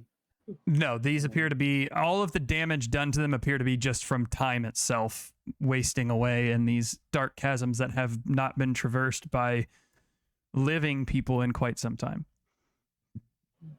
Yeah, so basically Rosaline says, don't worry, it's not here. The dead here are still resting. Right, well, I'll go put a little salt on them. Keep the vampires away. Put little bits of salt. Okay. Since on you my guys, screen, Ina's going into each of the coffins. They're not on the map layer. I just put them in. I love it. Since you guys went this way, I'm just gonna turn dynamic lighting off so you guys get a grasp. Oh, did it not work? It didn't make a difference. I'm super zoomed in, so I'm not. There we go. Oh, okay. There you go. So there are 3 rooms here. There are 3 rooms up there. They all have basically the same thing going on. There does not appear to be anything in danger. The dragon would have come back and told you this. This appears to just be the burial chambers of the Temple of Moradin. You can go across all of the sarcophaguses. There are some that have names, some that don't. One of you roll investigation with advantage for me real quick. Not me. Not me. Yes, you. You have the highest investigation of us all. Yeah. I only have +2. We have +0. Even Baron? Yeah. What? Actually, I have a +1, but still. Okay. I too have a +1.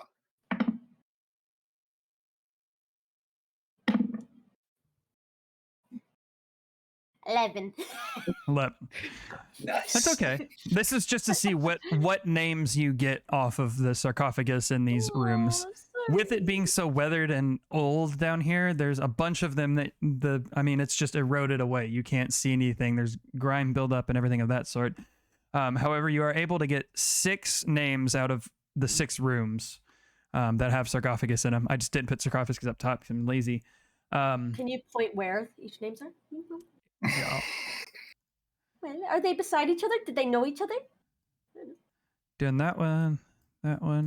I just want to know if the names coincide with the names I got of those Forge Masters. All right. I want to know if Fork named every person dead in here. I just want you to have a Gimli moment. That's it. Oh no! I couldn't. So when he enters that Moria. Yeah. I don't remember what it's called, but whatever the dwarven place in the mountains. The Mines of Moria. Yeah. I think it's called Mordor. I think it's called Shut Your Fucking Pie Hole. All right. So I labeled them all. I labeled them all numbers, so I'm just going to read them off in order. Number 1 is Nichye, Nichye. Nichye sweater. Nichye was he was a great philosopher. Was the high priest when this whole establishment was built. Is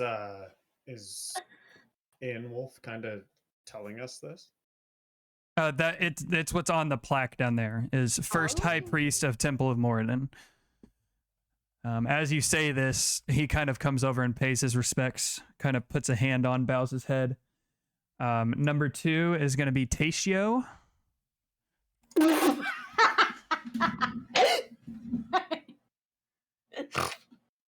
What? Let's hear Why it. does that make you laugh that hard? Tatio. Let me taste your ass. I didn't. It's like nothing is safe. No name is safe. No Don't name take is it safe. Personally. Wife of Nichye. This Kana, and then the next guy is Lingus. You know, it's sorry, Mark. It just you said it, and it just fucking blew me away. Number 3 is Messam. What's that? Oh Mess my him god. up. Why? Messam Lord, was Brandy. it just says cleric of Temple of Morden, so he was just one of the clerics there. Just a fucking Just a cleric. cleric. Just a cleric. Um, He should be honored. Bonde is number 4.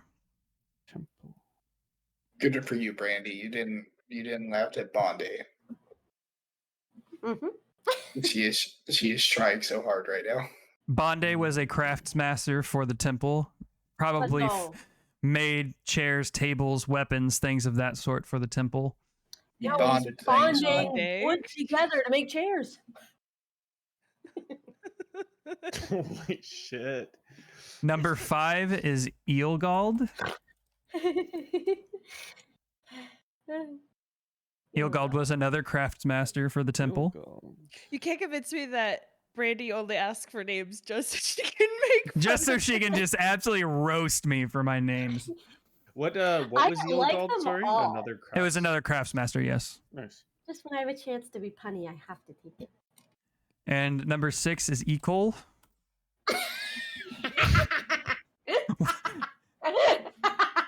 I know what he died from.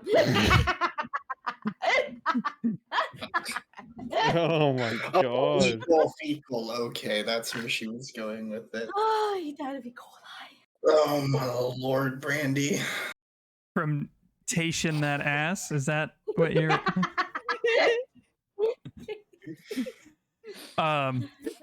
No.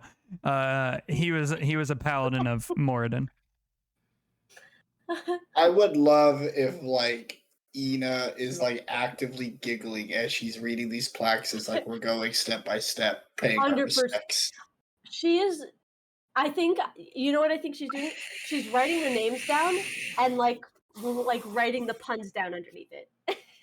giggling to herself. Yeah. Ina She is doesn't wanna the be jester of disrespectful in this front of the campaign. Literally the most disrespectful thing you could do in a catacomb. No, that's why I'm not saying With that. with a cleric and a paladin. Stupid name.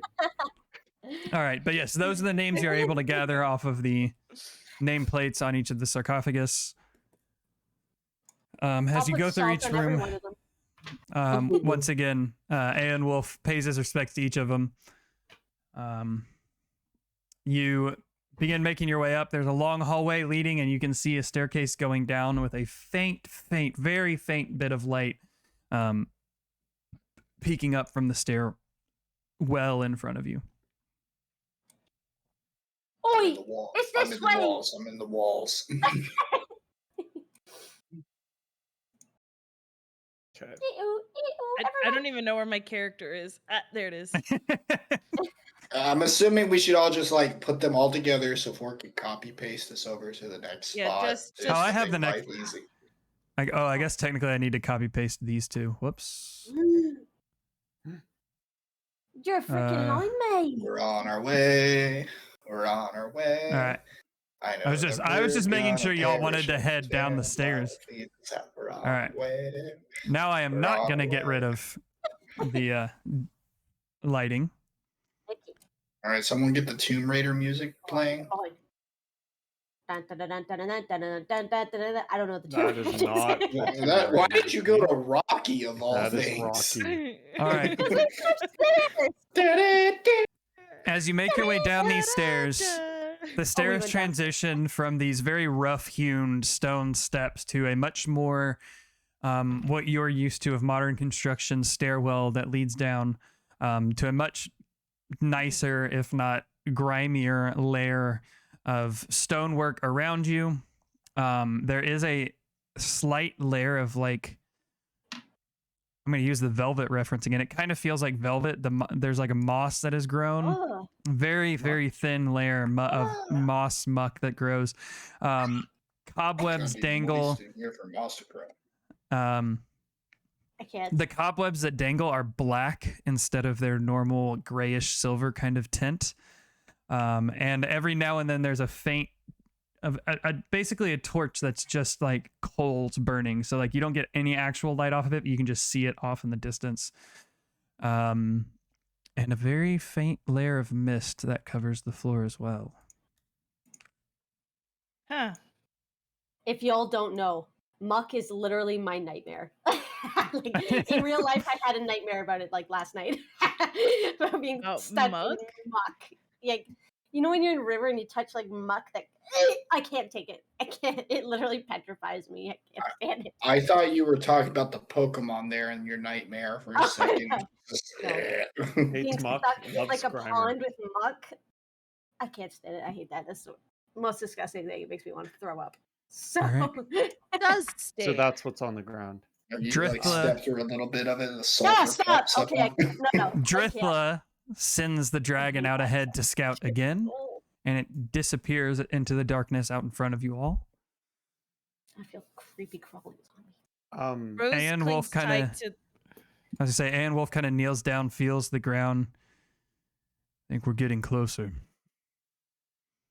What do you, well, human hands feel?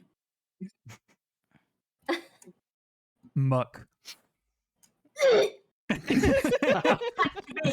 You Look, asked. Ina loves muck though. She's Yeah. a druid. Like this Ina is is such the a exact druidy opposite. thing. Okay, Anyway, you're right. what were you gonna say, Rose? I was just say Rosalind clings tight to You're the right. mace and like hides it a little bit so that only we can see the light. I don't want it to like go too far. Mm. She like kind of puts it behind the shield a little bit. Latam. Okay. Let's say- I don't know. That's in her Hey. pocket. She doesn't have that right now. I'll say it gets rid of the dim light that's that's out 20 feet, but your bright light is still shining all around you guys in 20 feet. So, Yeah. all right, what do you wish to do? Are we waiting for the dragon to return? I'm gonna tell Rose, you may want to keep that vial ready. Also, Rose is Baron, just nodding. based on your passive perception, you notice that this stonework in this room is very similar to what you saw in your scrying vision. I will relay that to the group. Can I Have my also, real father here then. yeah, is, He's probably dead. I just wonder, is like the spider webs actually black, or are they like there's dust in the air and so they become black? You can roll investigation to check if you want. I reckon, Will. I think I might. 18. All right.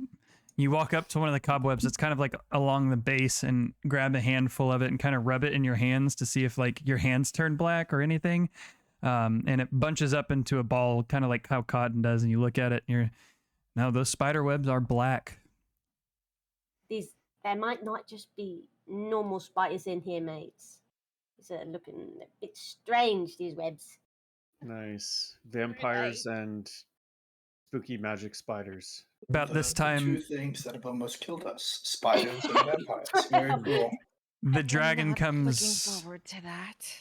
slithering back into your view as it comes up and tells Drithla and Scalefound that there is a intersection that once you turn right, you go straight, you turn right, and then there's another intersection of straight up and then right again.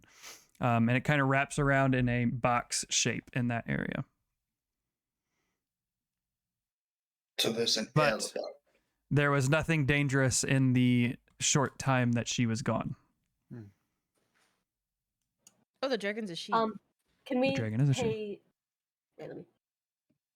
I think I got rid of it. Can we just be vigilant for traps? Yes, and you say that. I didn't like the way we did trap investigation the last time, where it was like every 40 feet or whatever. So I'm gonna say just from map basis, one person roll investigation check at advantage because there will be more than one of you looking, and that just covers the whole map that you guys are currently on. That's fair. And I'm assuming on the roll you'll reveal some maps, some traps, not all traps, or you know all traps, all sorts of things with that. Yep. Okay. 17. 17. Good. All right. You guys making your way forward? Yes. Make it away. I am going to. I'm gonna cast protection from evil and good on. Should I do it on Rose or someone else? Rose has the drink, and I think it does the same thing as the potion. You might want to put it on someone else since I have the Yeah. drink. I have a good wisdom save. Scale found or Ina. I don't, if it's a magical effect of any kind, don't use it on me. My Ina? wisdom save is 7 plus 7. Maybe my ranger friend could use some. Well, no, rangers are wisdom too. Our paladin friend. Yeah. How about you, Anolf? Do you need some protection from evil and good? I think you should probably hold off. I don't feel like we're there yet. Okay. All right. But when we do get there, I mean, I'm not going to say no. okay. I will hold off. Wait, Did you he should get die your birthday. tiny? Oh my god, Who? I love it. Anal. Did he get tiny on this? No, Is he's he up. in front of me right now? He's up. Yeah, he's up in the corner. You He can't is see him. baby. I don't see it. Oh, wait, who is He this is in front baby. of me? That's Ina. That's me. Oh, okay.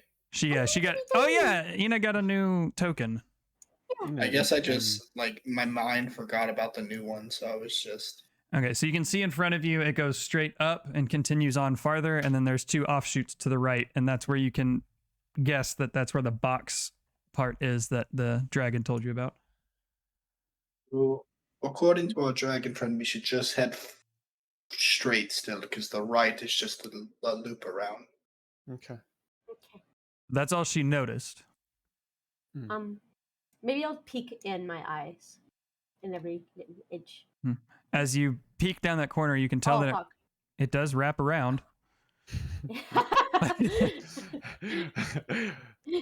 Brandy had flashbacks of going too far in a trapped room. Oh shit. All right. Well, I mean, there is going on. Lena has flashbacks to when she stepped on traps repeatedly. Oh, fuck. Oh, fuck. Drithla does send her dragon ahead, and in that boxed area, there is another offshoot that leads into a larger room. Oh. There Does is it no. match up with that area here? I didn't actually move. I was trying to point out where it was. Oh, you moved. Drithla lets you will know die. that yes, the 2 paths to the right that you are currently investigating both lead into. It's kind of like a Y. It funnels into one and then goes into another room. Right, let's go down it. What's the trouble? Might as well. I'm just more of trying to think of the architectural reasoning for having 2 hallways to a same connector instead of just having one when they're in the same hallway. It's a spooky dungeon. It doesn't need to make sense, Scalefound. That's fair. None of that happened. I'm just saying. As a It's just- video game dungeon ever made sense. It doesn't merge into a hallway. It merges into a larger room. The dragon just hasn't gone into the room yet. It can see that there's a room there. I figured. I'm just more of beating like the pointlessness of these 2 connectors that are literally in the same hallway. I am going to Architecturally speaking, it's not very. I think we should leave no stone unturned in That's this how I feel. dungeon. Knowing that there's prisoners, I mean, I don't think we should leave any room unchecked. I'm with you, Ben. All right, I'll We are keep not up the sure. rear. We're not sure which one holds my father. Mm-hmm. And Wolf says, Yes. I'll take the head on this one. Wait, we have to go together. Rose. Now you know what it's like when someone runs ahead. Do you mind Oh, staying in the wow. back here with me now that we're in the depths of it? I don't, we don't know if someone's going to storm the back of us. You're right. Who are you saying that to? Me. Rose. Oh, okay. You. Because we got Baron and Anolf, who are those tanky boys. Holy boys. Okay. Rosaline looks back and forth, and she realizes that there are tanky boys at the front. She goes, Of course, I don't want you to feel unsafe as well. I'll stay back here with you. Oh, what a gem. All right. Here we are. but I am Alright, also the Daniel. light source. Oh, that's true. Oh, That is shit. true. Baron, That is- come back here. I can cast Well, light. it goes I for can cast 20. light. It goes It's for a 20 feet. cantrip. It goes for 20 feet. So like Mhm. Oh, it actually makes sense. If you're trying to hide the light too, it makes sense for you to be in the back too. Yeah, so Rosaline like kind of lets Baron and Anolf know. No. We let Wolf lead the front. Yeah, Wolf. I'm just No. gonna say Alright. Wolf. No. I'm gonna commit myself. And she stands back and just gives a nice pat on the shoulder to Scalefound as she's right next to you now. All right. Are you guys moving forward together, Baron? Mm-hmm. All right. You slowly start Together creeping down this hallway. Mm-hmm. Creeping. Oh no. Listening. Creeping. Slowly, I'm scared. Creeping. You're going too far. Get back here. Shut up, Ina. I'm scared. And as you get to the entrance of this room, that's those pillars are cool. Did you put those pillars here to block light like that? That looks really cool. Yeah. I agree. It's trippy. 23 to hit you, Baron. But I said for traps. It's not a trap. Not a trap. That hits, yeah. Okay. You take 2. 8 points of slashing damage. And I need you to make a... Oh, no, never mind. You just take 8 points of slashing damage. As a figure similar to the one that you fought last night emerges from the corner and lashes out with its claws, striking you along the back, digging deep into like your neck area. As you guys get here... Oh, yeah, Drithla followed you up too. Hold on. The prize round. Yeah, everybody roll initiative now. Bitch. You little bitch. Oh, that's a good initiative roll. 12. Too bad we're all on top of one another and can't move very good. Oh, I may be able to get out of the way. 16. I have a decent. Got a nat 20, but my dex is -1, so 19. Hey, stop eating that. I rolled a 19, but I have +1, so I have 20. nice. 2 sides. Scalefound, you got 20. Rose got 18. 19. 19. Baron, you got what? I think I said 16 or 17. 17. 17. Damn. All Sorry, right. I had to quickly stuff my face with some dinner. No You're worries. fine. Drithla did all right. Damn, actually, like almost everybody's rolling high this time, except for Anl. Oh. You do be a paladin. They do He be, they He do be a blow. paladin. I guess it's up to Baron to get the hell out of the way. Unfortunately, I might be going first, so I'm just gonna run through y'all anyway. Excuse me, pardon me. Just crowd surf to the front. It's Eldritch Blast. Oh, wait. Oof. Wow. I love warlocks so much, man. I That love insult hurt warlocks. so much. It was like he went down like 4 levels. You know, if I was the same level of y'all as All right. y'all, I would have taken All right. If. thing to where I cast Eldritch Blast, but So as that one lashes out and attacks Baron, he kind of lets out a yell. You guys hear a scurrying as another one comes around the corner here and runs at Anolf here. yeah, maybe I'll stay where I'm at. Does not hit as it brings its claw down and just kind of rakes across the massive armor that this guy is wearing. Claw? Just kind of slashed at it. Stands there kind of wavering back and forth again. Actually, you know what? I'll wait for my turn. You boys are some feral vamps. That ends its turn. Scalefound, you are up. I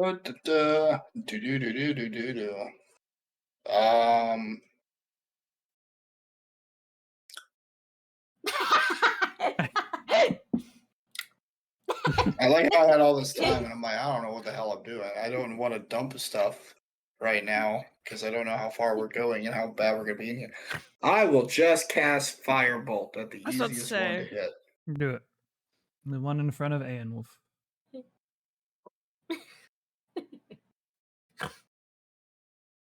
A 23 to hit.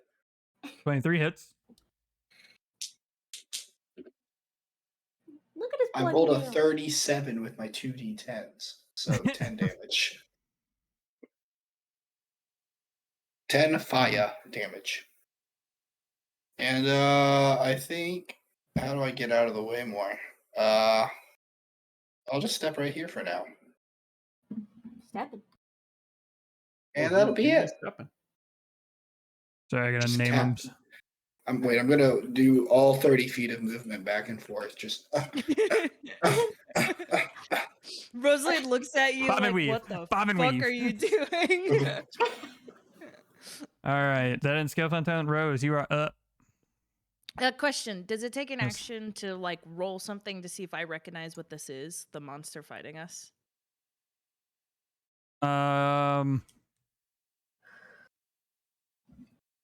player handbook. Yeah, I would. Yes.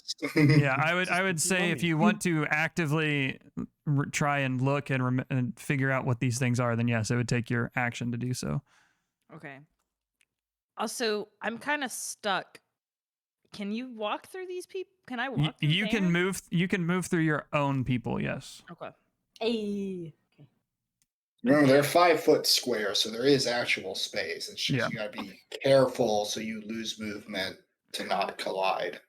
I don't even say that. I mean, Oh, Well, I'm you're- just saying that's the logics of why it's Yeah. in Just a second. the player handbook. I forgot hitting mouse 3 is a back button. uh I Uh-oh. I don't even have a. Oh, I do have a mouse. Oh, it 3. says you're loading in. yeah, Yep. because I got backed out of the page. she backed out of the I meant game. That's a cool little spitty wheel. I've never seen that before. Okay. Would I take attack and opportunity to walk past this thing and go behind it? Yes. You would take it from the one that's by Baron. Ah. Oh. You can stand it right there. Can I walk right here? Would I get hit by attack of opportunity? You would not get hit by one, but if you're to move out of that area, both of them would. If you move out of that area. Oh, Well, and move out of their attack range. Like if you moved around to the backside of 3, only 1 would get you. If you moved to 1, only 3 would get you. But if you moved out of both of their area, obviously both of them do. But yeah, moving So, like, there. That's a bad spot. That's a Yeah. bad spot to I'll run just to. take one. Okay. Attack of opportunity. It's a 26. That hits. No. You take. Actually, yeah, it's attack of opportunity. 8 points of slashing damage. Okay, so 5. 5. 1, 2, 3, 4, 5. Okay. Rosalind's back here. She's smacky. Or, well, yeah, no, she's smacky. This beast. She gets an extra +1 to her attack because I blessed it this morning. I thought you blessed your hammer this morning. He blessed the my- mace. Oh, the mace. Gotcha. Yeah, which is what I'm holding. Yep.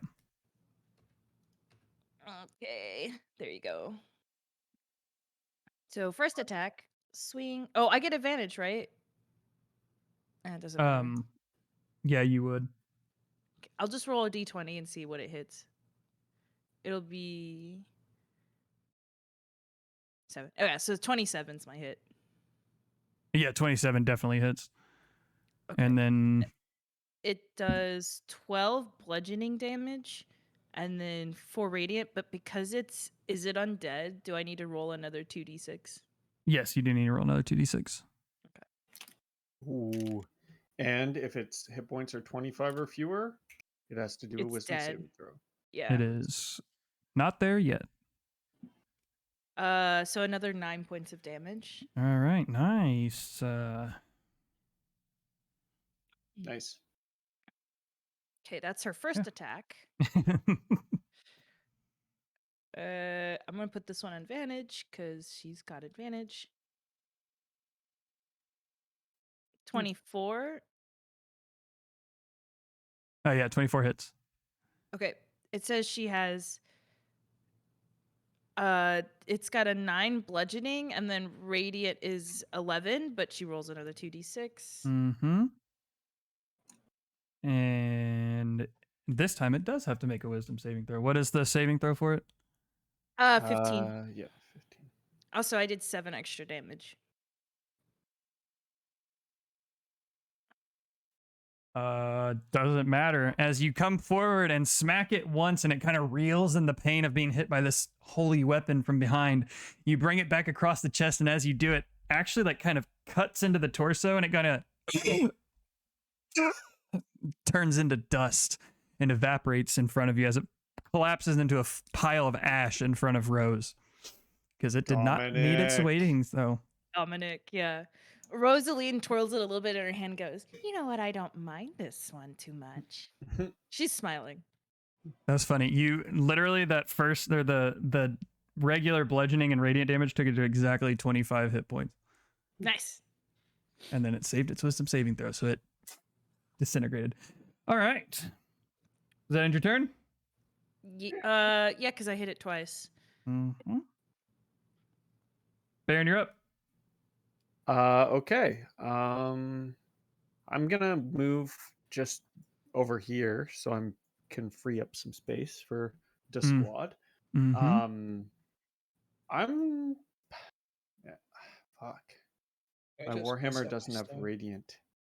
No, Wait, did it take a? Oh, it didn't because she moved. Did it take a attack of opportunity on Rose? Me? Mhm. Yeah. It did. Okay, so Yeah. I can move away from it because it used its reaction. Correct. Mm-hmm. Okay, I'm gonna move back just a touch. Okay. And since we're in a lair or like a dungeon, I don't want to use too many spell slots. I'm gonna just cast. Wait, do I not have that? What is? Oh yeah, I'm gonna cast Sacred Flame on it. Dex save of 17 it needs to succeed on. Does not, just barely with a 15, 14. It's 2d8. That's an 8 and a 4. So 12 points of damage. Radiant damage. Nice.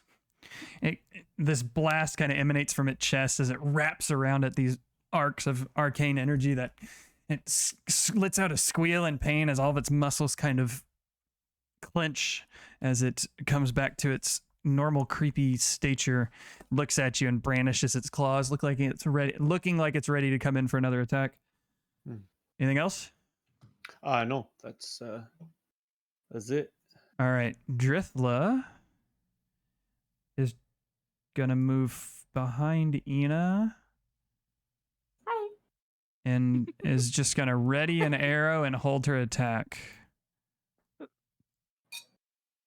So you're behind, you feel the presence of Drithla kind of walk up behind you as she knocks an arrow and draws the string, and you begin to feel the area begin to go cold. As you glance, you can see the bows kind of emanating the same kind of frost that Scalefound's dog emanates. It's not unbearably cold, but you can tell that it's making the area chilly. The end of Drithla's turn. Ina, you're up. I'm gonna go to I can move through my people, right? Bink bonk. Yes. And so since I wouldn't that take advantage from him. You would not. And he's already used his reaction for this turn, so you wouldn't even have to move through them. You could just move by him. I didn't even know that was a thing. That's incredible. All right. Yeah, if they use their reaction, they don't get another reaction until their turn comes up again. So once they take an attack of opportunity, they can't take another one until their turn comes back up. That's pretty sick. I'm gonna use my action to cast touch Rose and guide her. Okay. Give her a little more oomph. Any more movement? I'm going to go right near Baron. Okay. That ends Ina's turn. At the end of Ina's turn, it is the guy who attacked Baron to begin with's turn. And he's gonna run over to Baron. As he does, however, Drithla. What? Are we just shitting at her running? Yeah, I'm just shitting at what Driftla's doing. Gotcha. She's gonna take really? her attack at him. Those both hit with a 17 and an 18. Da da da da. This fucking bow I made has too much shit on it. Oh, nice. So impacts with 16 original damage, and then actually we'll see here the first arrow. Oh, second arrow. Literally two ends of the spectrum, an 8 and a 1 on the D8. However, as both arrows kind of just sink into this entity's back, you watch as they explode in a blast of cold energy for an additional D4 suck. 4, 6, of course, 2 ones. For another 8 points of damage. All right, so he took a nice chunk of health there. And now it's gonna attack Baron. This time, being its actual turn and not a surprise round, it does get 2 attacks. One of those I'm assuming he's gonna miss with an 11. Yeah. The other one is a 23. Yeah, that hits. And it is actually not going to do any damage. It's just going to wrap its claws and dig them into your armor as it is now holding you. You are considered grappled. No. Forky, just so you know, I can't bless that mace because it has to be a non-magical item. Okay. Good to know. We will remember that. Rose is trying everything she can to get away with stuff today. What are you talking about? He didn't kill me. I did it, but someone else did. I didn't know. It's fine. It's whatever. I'm honest. I'm chaotic. This wasn't supposed to. This is.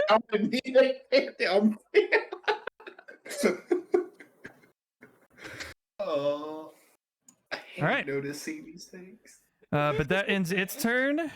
However, No. after that one grabs hold of you, you hear the same kind of noise from the back corner of the room. I knew it. You As another one pops out. No.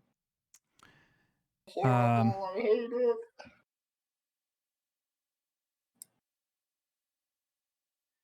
Scurries along back behind Baron. Oh shit, Baron. And you are grappled and restrained, so it is going to make a bite attack. Actually, it's going to do a claw attack and then a bite attack against you because they get to do that. What is it? Fucking do it. One is a 21. The other one is a 8. It ties the first one. So that and hit. It obviously doesn't. D6.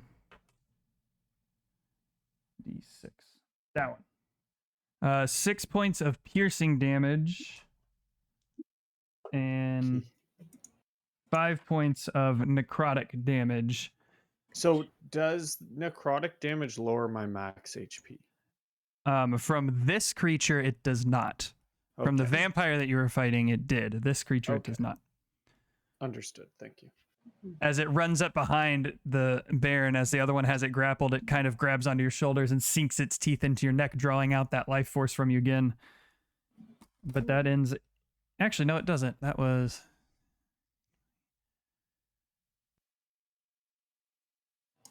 It is going to run to this pillar.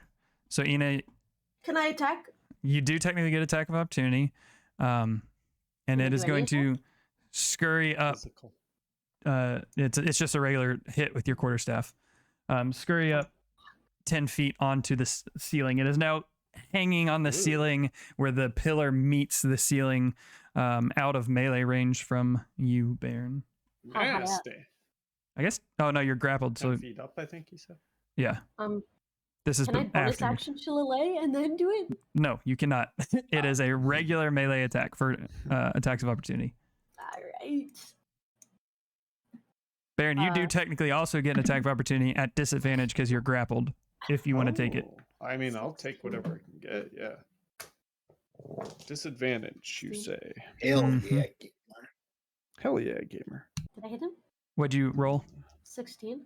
16 does hit, just barely, but it hits. So roll your quarterstaff damage. 7. 7. Okay. Nice. Cacaw, they're AC 16. Cacaw. I didn't need a pigeon to tell me that. I know basic Oh math. shit. I rolled a 10 to hit them, so obviously. 10 does not hit. No. What's the name of your raven, Rose? Mila, but she's not. Get out of here, Mila. Quit She's not cooing here. in our ears. It's Booker all along. Oh, it's Booker. Guys, actually. Excellent. All right. After it scurries up to the ceiling, it is now Anulf's turn. Oh yeah, Anulf. Fuck him up. Yeah. I don't fucking know what he's gonna do.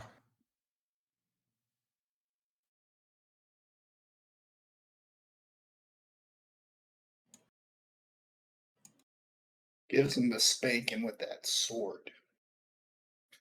Oh wait, It's he's an got a axe. hammer. That's an axe for sure. Well, he has a hammer. It's just that Minnie has an axe, I think, right? Right? Wasn't it a big hammer? think you're He's think got it a was big ass hammer. Because he's from Morden. Ina wishes she was the hammer. Tightly gripped in his arm. Yeah. Oh yeah, he's just gonna run up and attack this one.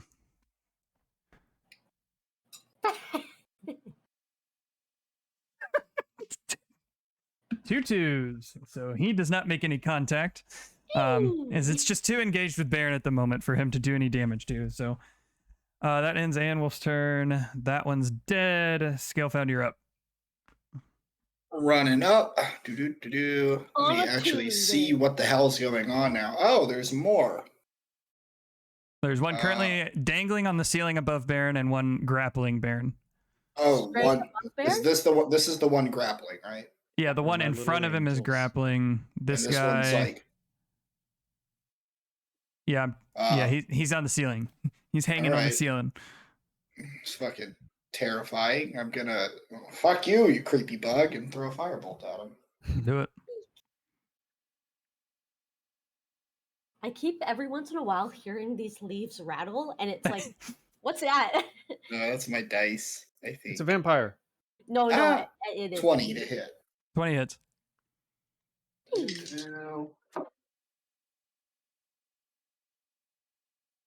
My brain went 35 because we were just talking about those D10s. So 8 fire damage.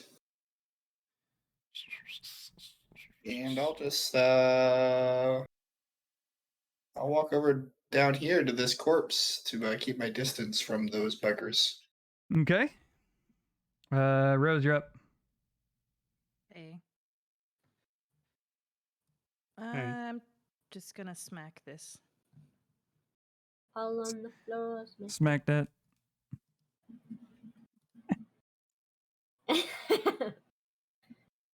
The Ina dance. This would not be advantage, right? No, Because I'm not a it's corpse? fine. It's fine. Okay. Yeah, roll the rate and he doesn't succeed. That one collapsed into a pile of dust as well. As Rose comes up and hits it square on the head, its hands loosen the grip around Baron. It just kind of collapses into a pile of dust. How does this happen again? It's It's the mace. It's the mace. It's its special That's effect. a holy mace. But you On only undead. one hit now? No, it has to I be s- under 25. If it's under 25 hit Yes. points and fails a wisdom saving throw, it is destroyed. And if it Yeah, so- succeeds, it's frightened. Yep. Oh my god, That's that's sick. 5, and then 20, 30. This is as far as I can go up here. Can I smack it? This thing right here from where I'm at? No, it is currently 10 feet off of the ground, hanging on the ceiling, out of melee range from any of you. Even if you climb the stairs? I Even was if you gonna say, can, even if you climb I the were- stairs, it's still outside of melee range. okay, well, I have several more attacks, but I literally can't touch anything.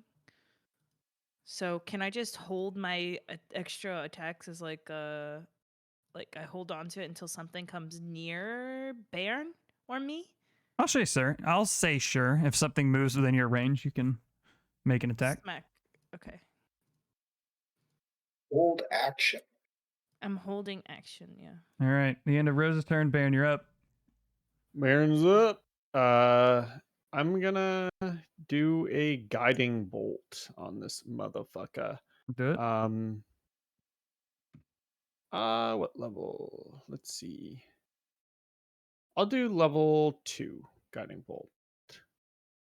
It is a +9 to hit, so 19 to hit. 19 hits. Okay, I'm just gonna roll this on here. That was pretty good.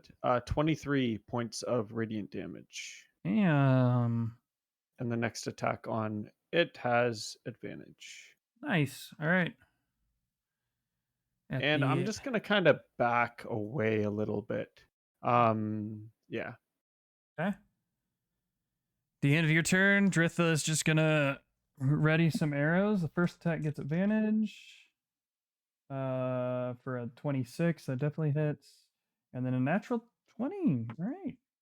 Ooh, so that means, oh god, I have so many dice to roll. Why can't she just do it? Do what? Why does she have to ready it? Why can't she just do it? She doesn't have to ready it. That's just what it's called when you put an arrow into a bow. It's just like readying an arrow. It's just, yeah, it's part of the action. That's just what it's called. Knocking an arrow. 10, 15. Now, rangers and fighters with bows are basically 19. like Legolas. Like they just like. I liked it. So 24 points of damage doubled plus 12 to 56 points of damage. Those arrows hit so hard they slam through the creature's body as it comes collapsing down to the ground in front of you guys. That was a fucking hit. Those were some high rolls. Good thing we brought Drithla. But yes, they're all dead. Oh, he did. Yeah. Oh yeah. Oh yeah. They all dead though. I don't trust it. Look around. Search the room. You do not find any more in there. I also didn't realize how late it had gotten. It was 9 o'clock. And 10 o'clock for you guys. But I sorry about that. I was lost in the sauce, as some people say. So we'll just we'll call it there, and we can go over the aftermath next time. Okay. Because I'm very tired, but same. I was having a lot of fun with it. It was fun. Yeah, that was a fun session. You guys have made your way into the catacombs. Encountered some vampire spawn, as they're known. That's what it is. Some badass NPCs. Some badass list of NPCs. names that I totally 100% wrote down because I'm sure they'll come up later. I did. But yeah. Yeah, that was fun. I'm so glad Rose is alive. Oh my god. I'm so glad she's alive too. And I'm glad she's my little apprentice. For now. Your apprentice. Oh my god, Fork. I love these pillars. That's so cool. That's really cool. This was really well made for with the lighting. Yes. Thanks. Wait till you see the other maps. Yay! Can't wait. Yes. I honestly can't wait till you guys get through Oh, all we of go them. from Forks like super. He's like, I know they're gonna come here eventually. Like this is where shit's going down. And then like we're like, yeah, we're just gonna fucking fight in the living room. That's our plan. Just almost Oh, fuck. Throw it together. I mean, yeah. Well, we still would have convened the dad. Yeah, that is true. And the vampire's still alive, so, and whatever other dark entities are infesting the place, you have to discover. So. What? No. All right. Thanks for playing, guys. A demon and a vampire ruling this all together. Who the hell in the fuck Sorry we were late and then went late, but yeah, it was fun. Can't wait for next week. We'll see where you guys get to then. See you guys next time. I wanted to say goodbye with the cat because she keeps biting my feet, but Oh. ran away like a bitch. Like a God bitch. damn it, cat. And thank you to the viewers. Yeah. Yes. no, Thank yeah, all of thank you. you. All right. Have a good night, guys. Have a Bye-bye. great Well, one, all. friends. All right, chat. You like my background, chat? Look at this. It's like a little character choose screen on a RPG game. Yeah, select your mercenary. Anyway, rest well, everyone. Goofin, thanks for hanging out. Weebo, thanks for hanging out. Everybody, thanks for hanging out. We went till 9, but we still managed a 4-hour session, so that's pretty nice. But yeah, so we'll be back, or I'll be back sometime this week. Tiny Tina comes out on Friday, so I'll definitely be back for that. But yeah, we'll see you next time. We'll see what they encounter in the catacombs then. But until then, I hope you guys have a great evening. I will see you next time. I love you. Good night.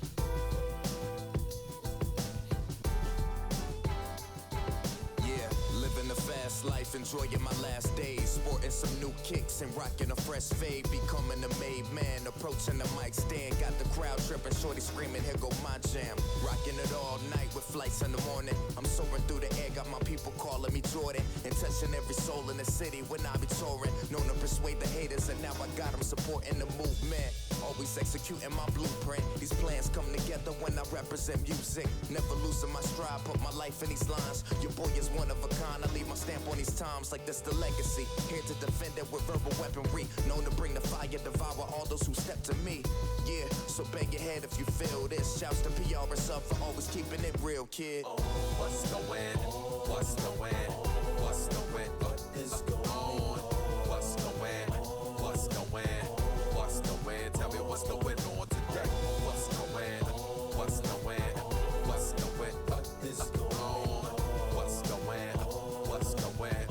What's the win? Tell me what's going on today. Morning commute with glorious loops on repeat again. Recording the truth since I was a youth in MD and when I was on the move cause I was in school, I keep my pen and rep the crew, you know how we do in the VDM. My bad, PMV, but I say the best for last. Made in Maryland and I'm a repper to the day I pass.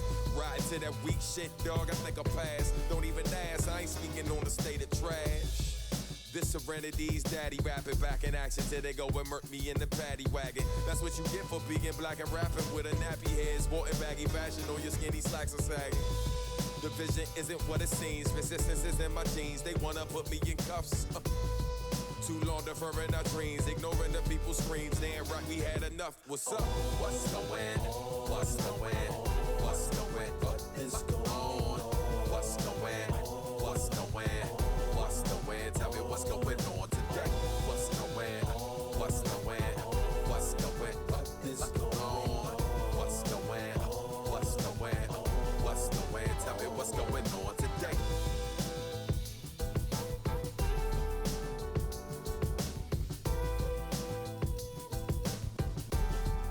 Tell me what's going on today.